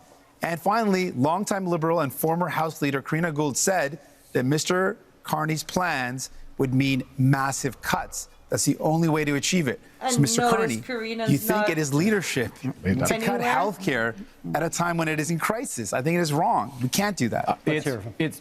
We will not cut transfers for healthcare. We will not cut healthcare spending, full stop. We'll have a detail, if I may. Who do we believe, Mr. Carney today, or the one he spoke on Rosemary Barton's show on February 16th, the one that repeated again that he would cut spending? Who do we believe? If I may, consistently said we'll preserve all transfers to the provinces. No, you haven't. Including the increases. We will preserve all the transfers to individuals. I won't detail them all, but there. So we're looking at addressing an operational spend, which is about $150 billion. We will address that. We will make it more efficient, and we will do it in 3 years, and we'll balance that budget. Monsieur Blanchet. I am 6 minutes behind Mr. Carney, so I will speak a little bit longer. First, I will support any initiative which will bring Canada aligned with Europe and NATO in order to be stronger and facing new threats. I believe that 2% won't be enough. I'm not more in favor of war than anybody else, but we have responsibilities, and our main ally is removing himself from the stage. So we have to step up. We have to do our part. I want to go somewhere else entirely, however. I want to ask Mr. Carney, if we're speaking about leadership here, if Quebec and Canada were to say, you are not being given a majority government, there will be more conservatives than you would like, maybe more New Democrats than you would like, and more people from the bloc than you would like.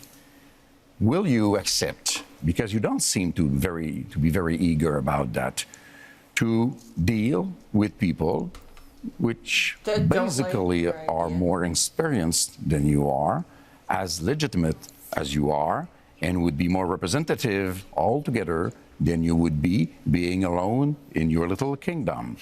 And I want also to propose to you all guys that 1 week after the election, 1 week after the election, we all meet, whatever the result, and we start dealing with this crisis together, because this is what people, either they are from Alberta or Quebec or wherever, this is what people expect from us. Mr. Carney, is that something you could get behind?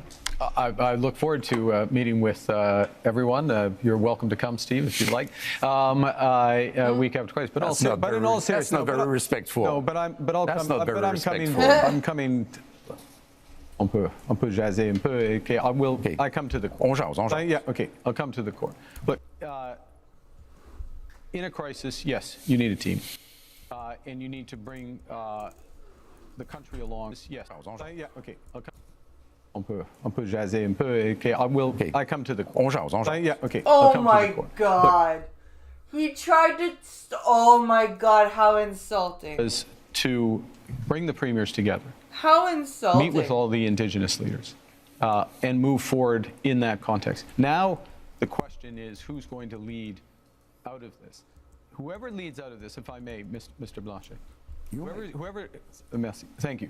Whoever's going to lead out of this is going to need to work with all the provinces, work with Labour, work with Indigenous leaders, work with all Canadians to bring them forward in a united front. Yeah, and you're not make this last point. Able to do that. One of the things that has happened, which is a credit to those people at home, is that Canadians are coming together, and it's our responsibility to meet the strength of Canadian unity. Still lagging. I have one small point to make. Yep. You will be elected, if you are elected, in the parliament where there are other leaders.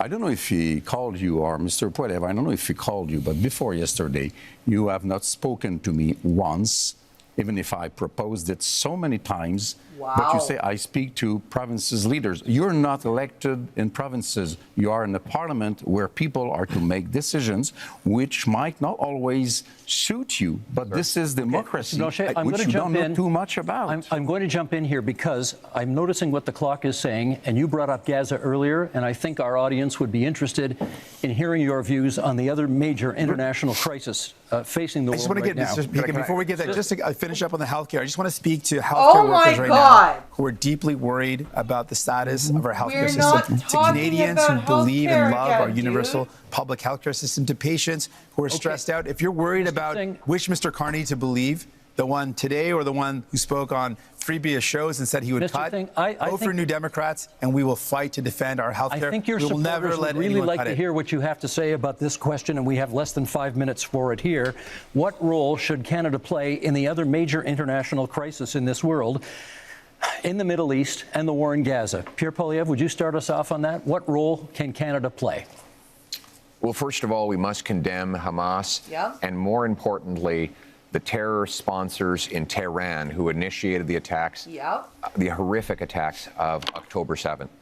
We need to defeat the terrorists so that all the peoples of the world can live in peace and defend the right of, yes, Palestinians to have their own lives free from the oppression of Hamas dictators and Iranian intervention, while Israel has the ability to live in freedom and peace. But I also want to say we need to get back to the Canadian tradition, which is that when people come to this country, they leave foreign conflicts behind.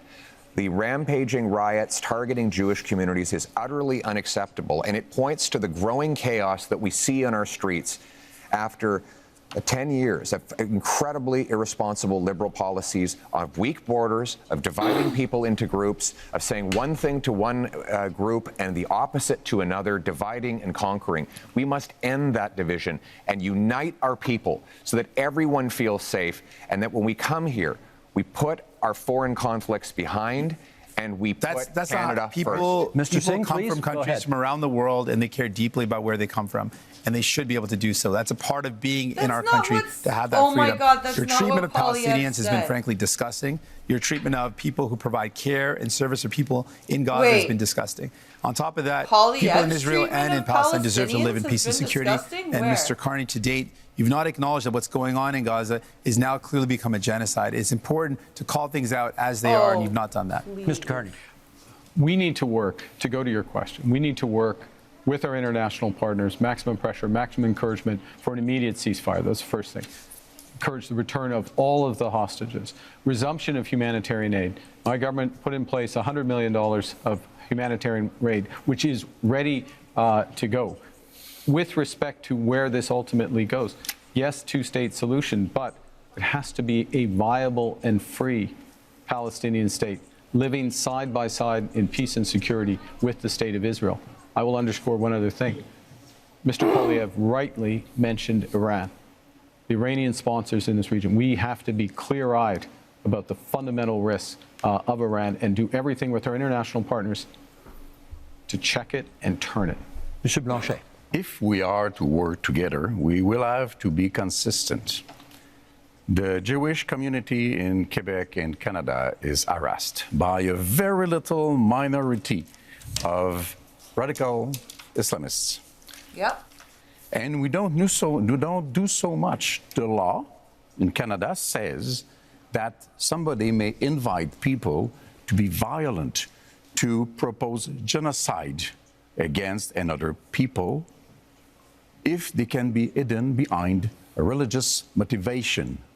They are in agreement with that. They are in agreement with that. They are in agreement with that. And we say it is a crime to invite people to violence and killing other people. And this is what is being done very often in Canada and Quebec with the approval of the Criminal Code of Canada. And we are saying this has to be changed. We have to change what we do before we want people elsewhere to change what they do. Last minute in this segment, Mr. Poilievre. This is about crises and leadership. Yep. And one crisis we have is in immigration.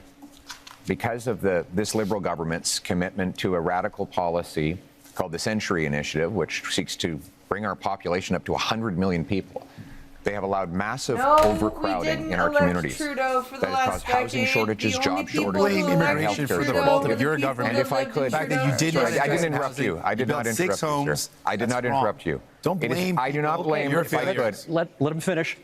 I do not blame immigrants. I blame the Liberal government, which brought this policy on.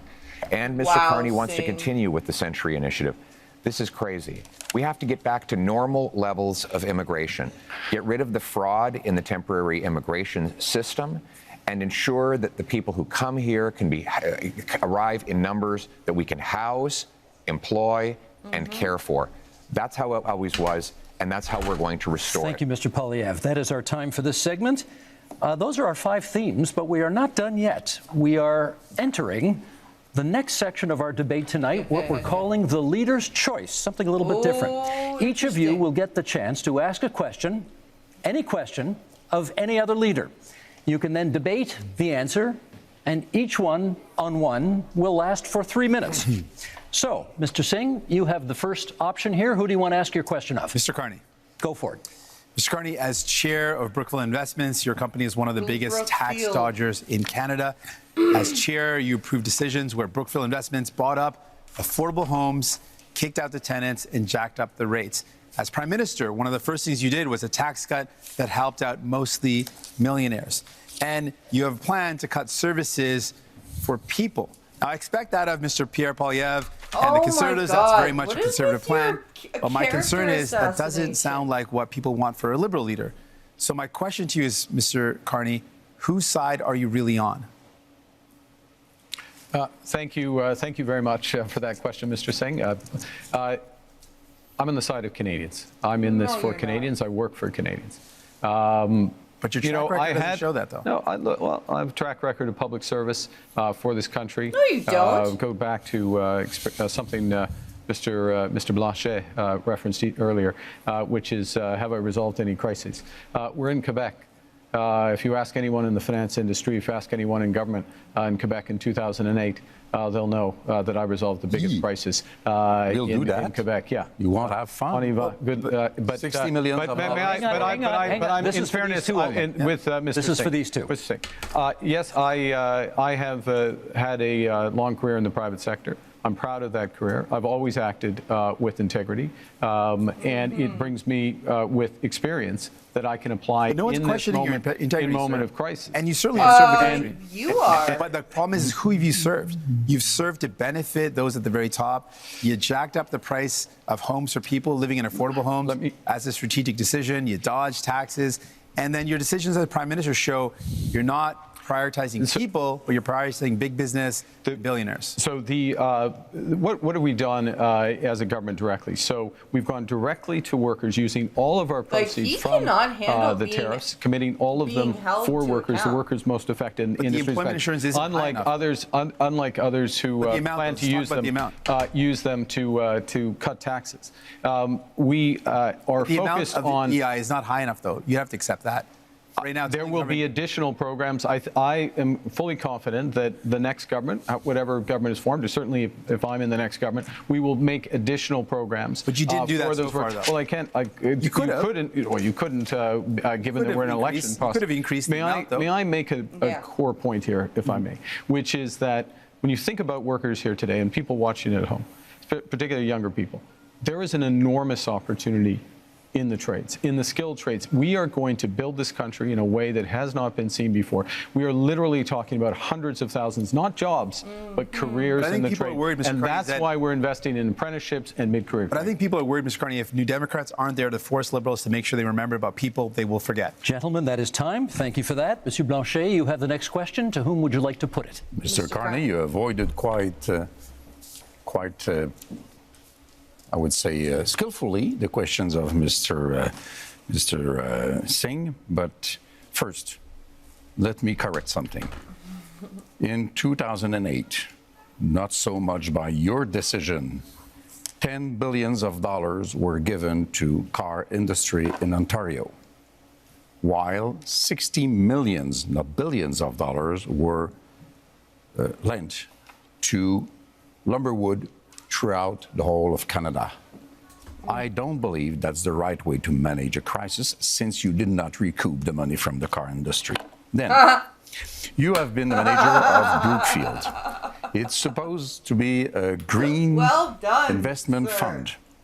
But we now know that 50% of the investments of Brookfield is in fossil fuel. It's not so green. You seem to want to support oil and gas industry. That's interesting. You want to support prefab housing, and it's also in the investments of Brookfield, but not in Canada. You want to support nuclear power, smaller reactors, which are more dangerous, by the way. And Brookfield has investments in Westinghouse. You have hidden the money of Brookfield in Bermuda and Cayman Island, $30 billion. Billions of dollars lost for Canada. You are having your taxes being paid by families, workers, elders in Canada and Quebec instead of paying your own taxes. So I want to know, will you, before the election, reveal all the details of your assets, as Mr. Singh has done, as Mr. Poilievre has done, and as I have done? We have a right to know under those circumstances. Let's let him answer. Well, the first thing is, I want to say a word about, I'll say a word about Brookfield. You know, this is a Canadian success story. It is the largest infrastructure investor and developer in the world. It is one of the largest, if not the largest, developer of renewable power in the world. And who benefits from that? That's Canadian pensioners. That's Quebec pensioners. That is teachers. That is firefighters. It is a series of people, including individuals on this stage, benefit from that. Now, always acted with integrity, served the shareholders of Brookfield when I was there. I have left that. I have followed all the rules well in advance. I have followed all the rules well in advance. Let's reveal your assets like we all did. And working for the people of Canada. What do you own? Why don't you tell Canadians and Quebecers what you own? Monsieur Blanchet, we're moving on to Mr. Poilievre now, who has his opportunity to ask the question of whomever he'd like here, and that will be? Mr. Carney. But if I could begin by setting the stage.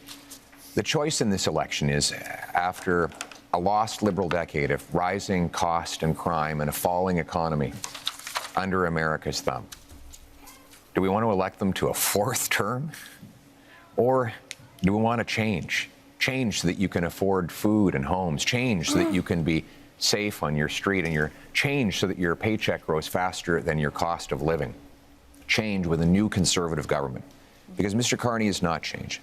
Mr. Carney, in 2020, it was recorded, you began advising Justin Trudeau. It's still on the Liberal Party website today that you are Justin Trudeau's economic advisor. They might want to update your website on that. On June 3rd of 2021, you said that inflation would be a sign of economic progress. And you advised governments, including Justin Trudeau's, your Liberal government, to print money, which led to the worst inflation crisis in a generation. Now, that means that mothers went to bed with empty fridges and empty bank accounts, worried how they'd feed their kids, that seniors worried they'd be evicted from their homes, that young people believed they'd never be able to own a home in the first place. Now, in retrospect, that you look back on the Liberal decisions that you advised Justin Trudeau to take, will you look at the camera in the eye and apologize to the many people who suffered as a result of the inflationary policies that you advised Justin Trudeau to implement? You know, I said earlier, but I'm going to say it again. I know you want to be running against Justin Trudeau. Justin Trudeau isn't here. Are you denying you were his economic advisor? I did not provide any of that advice. I did not provide any of that advice. Are you accusing your Liberal Party of lying about your role? Because it says today you can go to the Liberal Party website now, and it says that you were Justin Trudeau's economic advisor. The way you judge someone, in my view, is how they act. What they do when they have responsibility. You are being judged Twice I was for a central how bank you governor. act.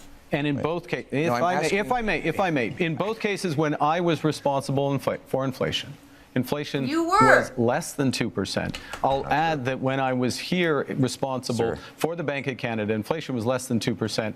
Our dollar was at parity. That is the kind of success that I can deliver for this country coming out of this crisis. And You what were- is at you stake were- here? you were the What is at economic stake here? advisor What is to at Justin stake Trudeau here? that gave If us the we bring worst it back, if I inflation may bring that it we back, have had if in I a may- generation, because the Could I policies bring it that you back? Could I implemented bring and it those back? of the MPs that are I am still going to bring in it your back ministry. to the fellow Canadians, crisis which the we last face. 10 years has been about the Liberals. The next 10 years should be about you. And that's time. Mr. Carney, good news is the next question is yours. Well, I'm going to ask myself a question. Actually, I'm going to ask a question which has been troubling me. And it's troubling me because, you know, we are in a very dangerous and divided world. Who is it to? I'm going to ask a question of Mr. Poilievre. Of course. Why not? We're in a dangerous and divided world. We talked earlier about the challenges in the Middle East, the threats from Iran, threats from Russia, Russia's aggression in Ukraine. We have the threats from China, which I raised. We good have for the United you. States, which is fundamentally changing its security relationships, its commercial relationships. We have all this. And in the context of that, everyone on this stage, Mr. Blanchet, Mr. Singh, myself, we have our top secret security clearance. We have our top secret security clearance. I got mine within 3 weeks. It wasn't hard, but I felt it was important that I had it so I could be in a position to be informed about that dangerous world and take decisions at. And Mr. Poilievre, it is now 950 days, if my numbers are right, since you've had the opportunity to get your top secret security clearance, and you've refused. Why? Because. Well, first of all, I have got my security clearance when I was a minister. I got top secret clearance at the time, so there's no problem getting that. But when the government made this recent offer, they said that if I got the secret security clearance briefings, that I would be gagged under the security law, and I could be prosecuted if I spoke freely about matters of foreign interference. Now, given that Canada has experienced Chinese interference by Beijing, the government of China, in 2 consecutive elections, I needed to do my job to speak freely without fear of prosecution. And that was not something I would be allowed to do. Even Thomas Mulcair, the former leader of the NDP, said that when he was the leader of the opposition, he never would have accepted the kind of gag order that your government and Mr. Trudeau's government was attempting to impose on me. And it's good that I'd made that decision because it has allowed me to speak freely about things like the case where one of your candidates, sir, actually said that he wanted to send a political opponent to China under a bounty threatening his life or imprisonment, and you refused to get rid of him. Now, it might have something to do with the fact that you went to China not long ago to get a $250 million loan for your company. But the reality is you refused to stand up for a Canadian who was being threatened by a foreign government, and I was able to speak freely on that matter because I refused the gag order that the Liberal government attempted to impose on me. Well, there's a couple of interesting things. I think people at home have seen a robust debate here, and it's been a robust campaign, and it has not stopped Mr. Blanchet or Mr. Singh at times during his campaign by making challenges with respect to these issues. So one can address it. I will observe, as someone with a top secret security clearance, that China is not the only country that is accused of foreign interference. And gentlemen, that is time we'll leave for it the at segment. That's our time. Now, closing statements are still a few minutes down the road, so we have a little bit of time for some quick hit Q&As for each of you right now. Short questions, 45 seconds, please, on the answers, and we're going to go left to right as I look at you right now. Mr. Poilievre, you get the first question. To the best of my knowledge, you have not offered a hard timeline, as the other parties have, to meet Canada's NATO commitment of 2% spending on defence. When would you hit that target? My aim will be to 2030. That said, when we renegotiate our trade deal with the U.S., I know it's their priority to see us increase our military budget. One of the things I will say to the Americans is the more free trade, tariff-free free trade we have, the faster we can rebuild our military in Canada and reassert our sovereignty. And we will use that money to have heavy icebreakers in the north, Poseidon aircraft, fighter jets, a new base in the north, double the Arctic Rangers, fill the vacancies in the armed forces, and rebuild the warrior spirit that characterized our military since the birth of our country. We will rebuild our forces, and we will stand behind our veterans. Thank you, Mr. Poilievre. Mr. Carney, your question. You have cut both the consumer carbon tax and the capital gains tax increase that you inherited from your predecessor. Is that an admission that the Liberals made life less affordable for Canadians? I think let me give you the rationale behind both of those changes. The answer is either first, yes with or respect no. to the consumer carbon tax, in effect, it'd become too divisive for Canadians. Canadians received rebates. On the whole, they received more than the tax actually was, but some had represented that it was a tax without a rebate. It became divisive. It didn't serve its purpose. It made a relatively modest contribution to overall climate goals. I got rid of it. First act made Canadians whole. Secondly, but with respect to the capital gains taxes, come up again, I'll be quick. This is a fundamental issue. We need to build this country. Builders, innovators, entrepreneurs need to be rewarded. That's why I brought it back. And that's time. Thank you. Mr. Singh, would you change the existing cap on immigration? I've said that the level of immigration, first of all, we need immigration. It's fundamentally important to our country. And we speak to any small business owner, you speak to people here in Quebec, you speak to farmers. It's fundamentally important. A couple of things, though, we know we need to be able to set the amount of folks that we welcome to our country at a level that it meets our needs. So I would ensure that we've got an expert panel that makes that determination based on our economic needs. We also know that we should be very clear that the lack of investment from Liberals and Conservatives resulted in the fact that we have a shortage in housing. That's something that we've got to fix. I should also point out that if you are worried about the cuts being proposed by Liberals and Conservatives, vote for New Democrats. We'll fight back to protect Canadians and make sure that we've got the right immigration levels. Thank you, Mr. Singh. That's time. Mr. Blanchet, Quebec, I believe, is now the only province with a carbon tax. Do you think that's fair? It's not entirely true. It's not a tax.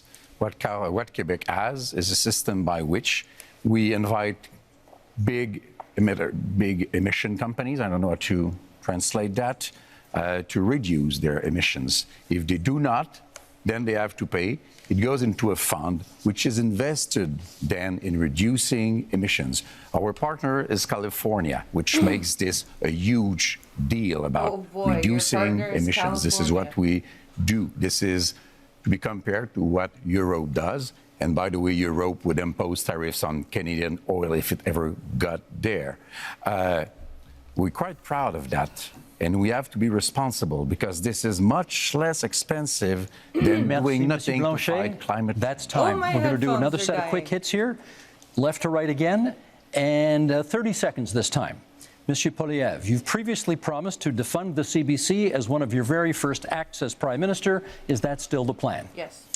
Yes, CBC will continue to operate as a self-funded, Canadian-owned and controlled non-for-profit that raises money like other media organizations through sponsorships, subscriptions, advertising, licensing fees, and countless other things that will ensure Canadians who still want to listen and view its content will be able to do so. And at the same time, we'll allow freedom of the press so that everybody has their voice heard and they can make their own decisions. Thank you, Mr. Carney. The next question to you, 30 seconds. Would you remove some of Canada's legal tax avoidance loopholes that companies that you have worked for have used? Look, no. I think that what we need to do is undertake a comprehensive review of our corporate tax system and do that on the basis of the right principles. We've got to have fairness, transparency, sustainability, and competitiveness. So we need a tax system, a corporate tax system, including being part of a international minimum corporate tax through the OECD. And that is time. Mr. Singh, the question for you is, if you hold the balance of power after this election is over, what would your price be to support another party? We've laid out our priorities. We want to make sure we bring down the cost of groceries, build homes that people can afford. I can also tell you that we would defend CBC, unlike Mr. Poilievre, who wants to cut it. And we would close tax loopholes and offshore tax havens, even though Mr. Carney didn't respond to that. And selling stocks and shares to make profits and then having less taxes on that is not hard work. And so those aren't the job creators. The people who are job creators are the hardworking men and women that contribute to our economy. Thank you, Mr. Singh. Monsieur Blanchet, kind of the same question. If you hold the balance of power in the next minority parliament, if it is that, what would be the price of your support? Respect for Quebec. That's quite easy. I don't want to go against what Canada wants to do for itself, but I don't want Canada to impose an economic vision or a multiculturalist vision on Quebec, which is different in terms of language and values and secularity and equality between people. So I want to be a partner, and if Quebec is respected, Canada has nothing to fear from the Bloc because we vote for what is good for Quebec. It only has to be good for Quebec. Thank you, Monsieur Blanchet. Now, we have one last question for each of you. We'll go right to left this time as I look at you. Bit of an offbeat question. Monsieur Blanchet, what is your biggest regret during this campaign? Oh. That's a very good question. I'm not very fond of regrets, I would say, but we should have started sooner to see that we had to create the environment for a deal in which Quebec and Canada would be, one bigger than the other, but partners to be stronger in front of Mr. Trump and showing that maybe nobody here is the partner to let go alone without being surveyed or controlled or supervised by a Quebec voice. Thank you, Mr. Blanchet. Same question, Mr. Singh. Your biggest regret of this campaign? Not being able to meet as many people as I would love to have. It's a short campaign, and so I can't get to as many communities that I wanted to. I think one of the honors of my job is to be able to meet people and to hear their stories, and then to take their stories and concerns and bring them to Ottawa and to fight for those people. And so I want you to know, even if I haven't made it to your community, I'm going to fight like hell to make sure that you're represented, that we never let any government cut our health care, that we defend the values that we care so deeply about. We make my life more affordable. That's my commitment to you. Even if I didn't get to see you, that's my commitment. Thank you, Mr. Singh. Mr. Carney, same question. Biggest regret of the campaign? To be honest, it's the same answer. This is an astonishing country. It is an amazing country. Then why did you leave and the not opportunity live here for like and the 20 responsibility years? that comes with it, of being with Canadians, hearing their stories, their challenges, drawing strength and ideas from them, and working to be part of the solution is the greatest honor of my life. But the regret is that it is also a big country, and it is a short period of time. Mr. Poilievre, last word to you. I actually agree with these two gentlemen. I had a rule that at all my rallies, even when they're really big, I would stand in front of a flag and greet every single person and hear their stories and learn their struggles. And He's trying not to cry. that was That's always awesome. touching to me, that they would put their faith in me or in any of us. Yeah. But we've been in such a rush because we have to get off to the next event, so we haven't been able to stop and do that. And I want you to know out there, I haven't forgot about you. Thank you. Thank you, Good. Mr. Poilievre. That was It is time really now for closing heartfelt. statements, and prior to the debate, you drew That was lots very, as very to which heartfelt. order we would go in. And Mr. Singh, you get the first word on a closing statement. Certainly, thank you. Because you voted for New Democrats, we were able to build this country that we love. Universal health care and pensions, because you voted for us. Because you voted for New Democrats, we were able to fight to bring in dental care, pharmacare, and childcare. Because you voted for us, because you supported us. You have the power with your vote to send more New Democrats to Ottawa, to continue that fight, to make sure that no government cuts the things that we hold dear, like our health care, to ensure that we can do everything possible to make life more affordable by making it more affordable to buy your groceries and to get a home. I'm asking for your support in this election so that I can continue to fight to defend the things that make Canada, Canada, the things that we hold dear, the things that make us proud to be Canadian. Thank you, Mr. Singh. Mr. Carty. We are facing the biggest crisis of our lifetimes. Donald Trump is trying to fundamentally change the world economy, the trading system. But really what he's trying to do to Canada, he's trying to break us so the U.S. can own us. They want our land, they want our resources, they want our water, they want our country. And we're all going to stand up against Donald Trump. I'm ready.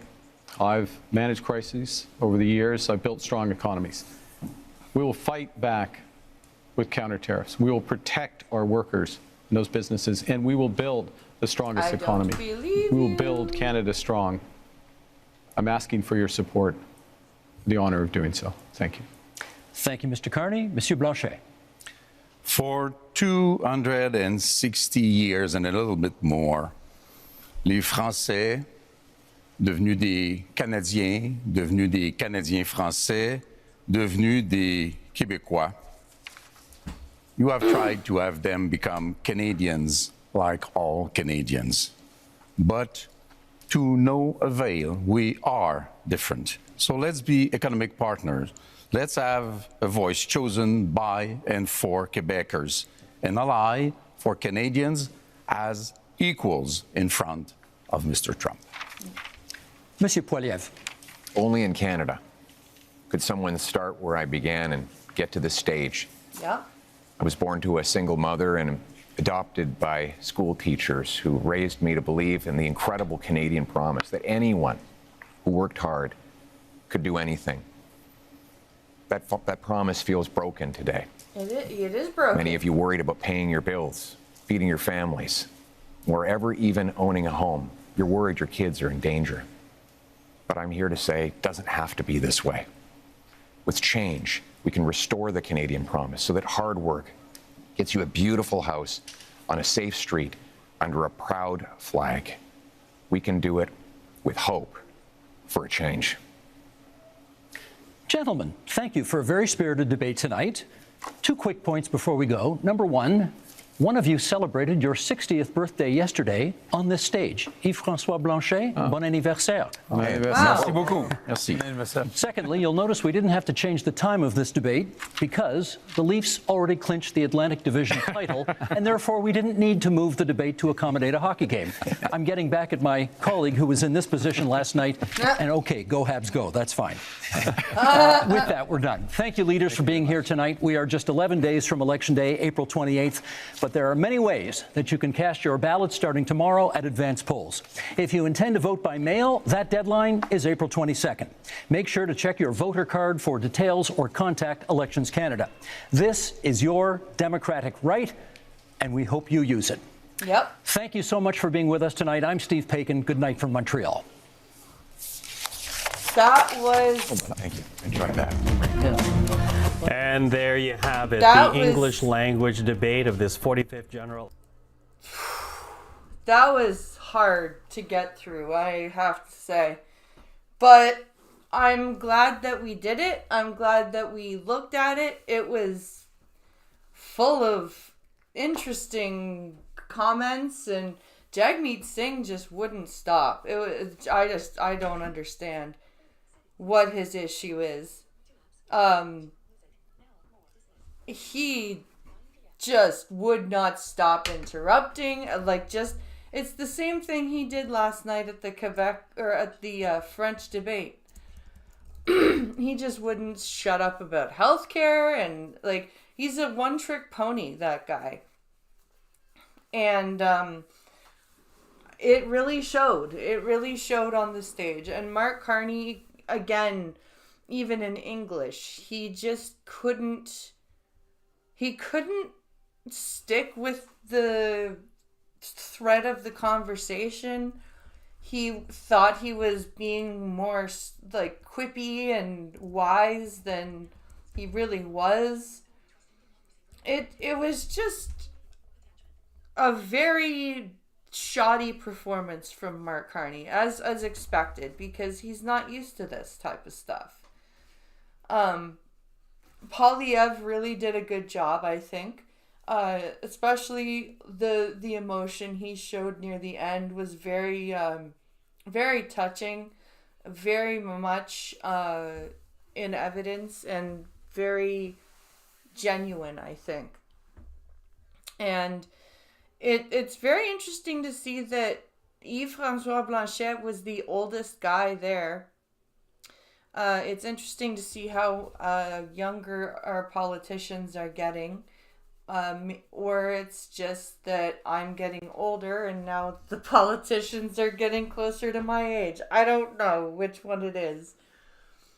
But yeah, that was a very interesting debate. I'm starving. I need to go eat something and put my children to bed. But I'm glad we covered this. This was a great time. I'll be doing another video tomorrow And we'll be doing some like Good Friday content, of course. So be sure to keep your eyes out for that. Thank you for watching, you wonderful, wonderful people. I hope you guys have a good night, and I will be back with some videos tomorrow. And maybe a Mortal Kombat stream, who knows. See you later, guys. Bye.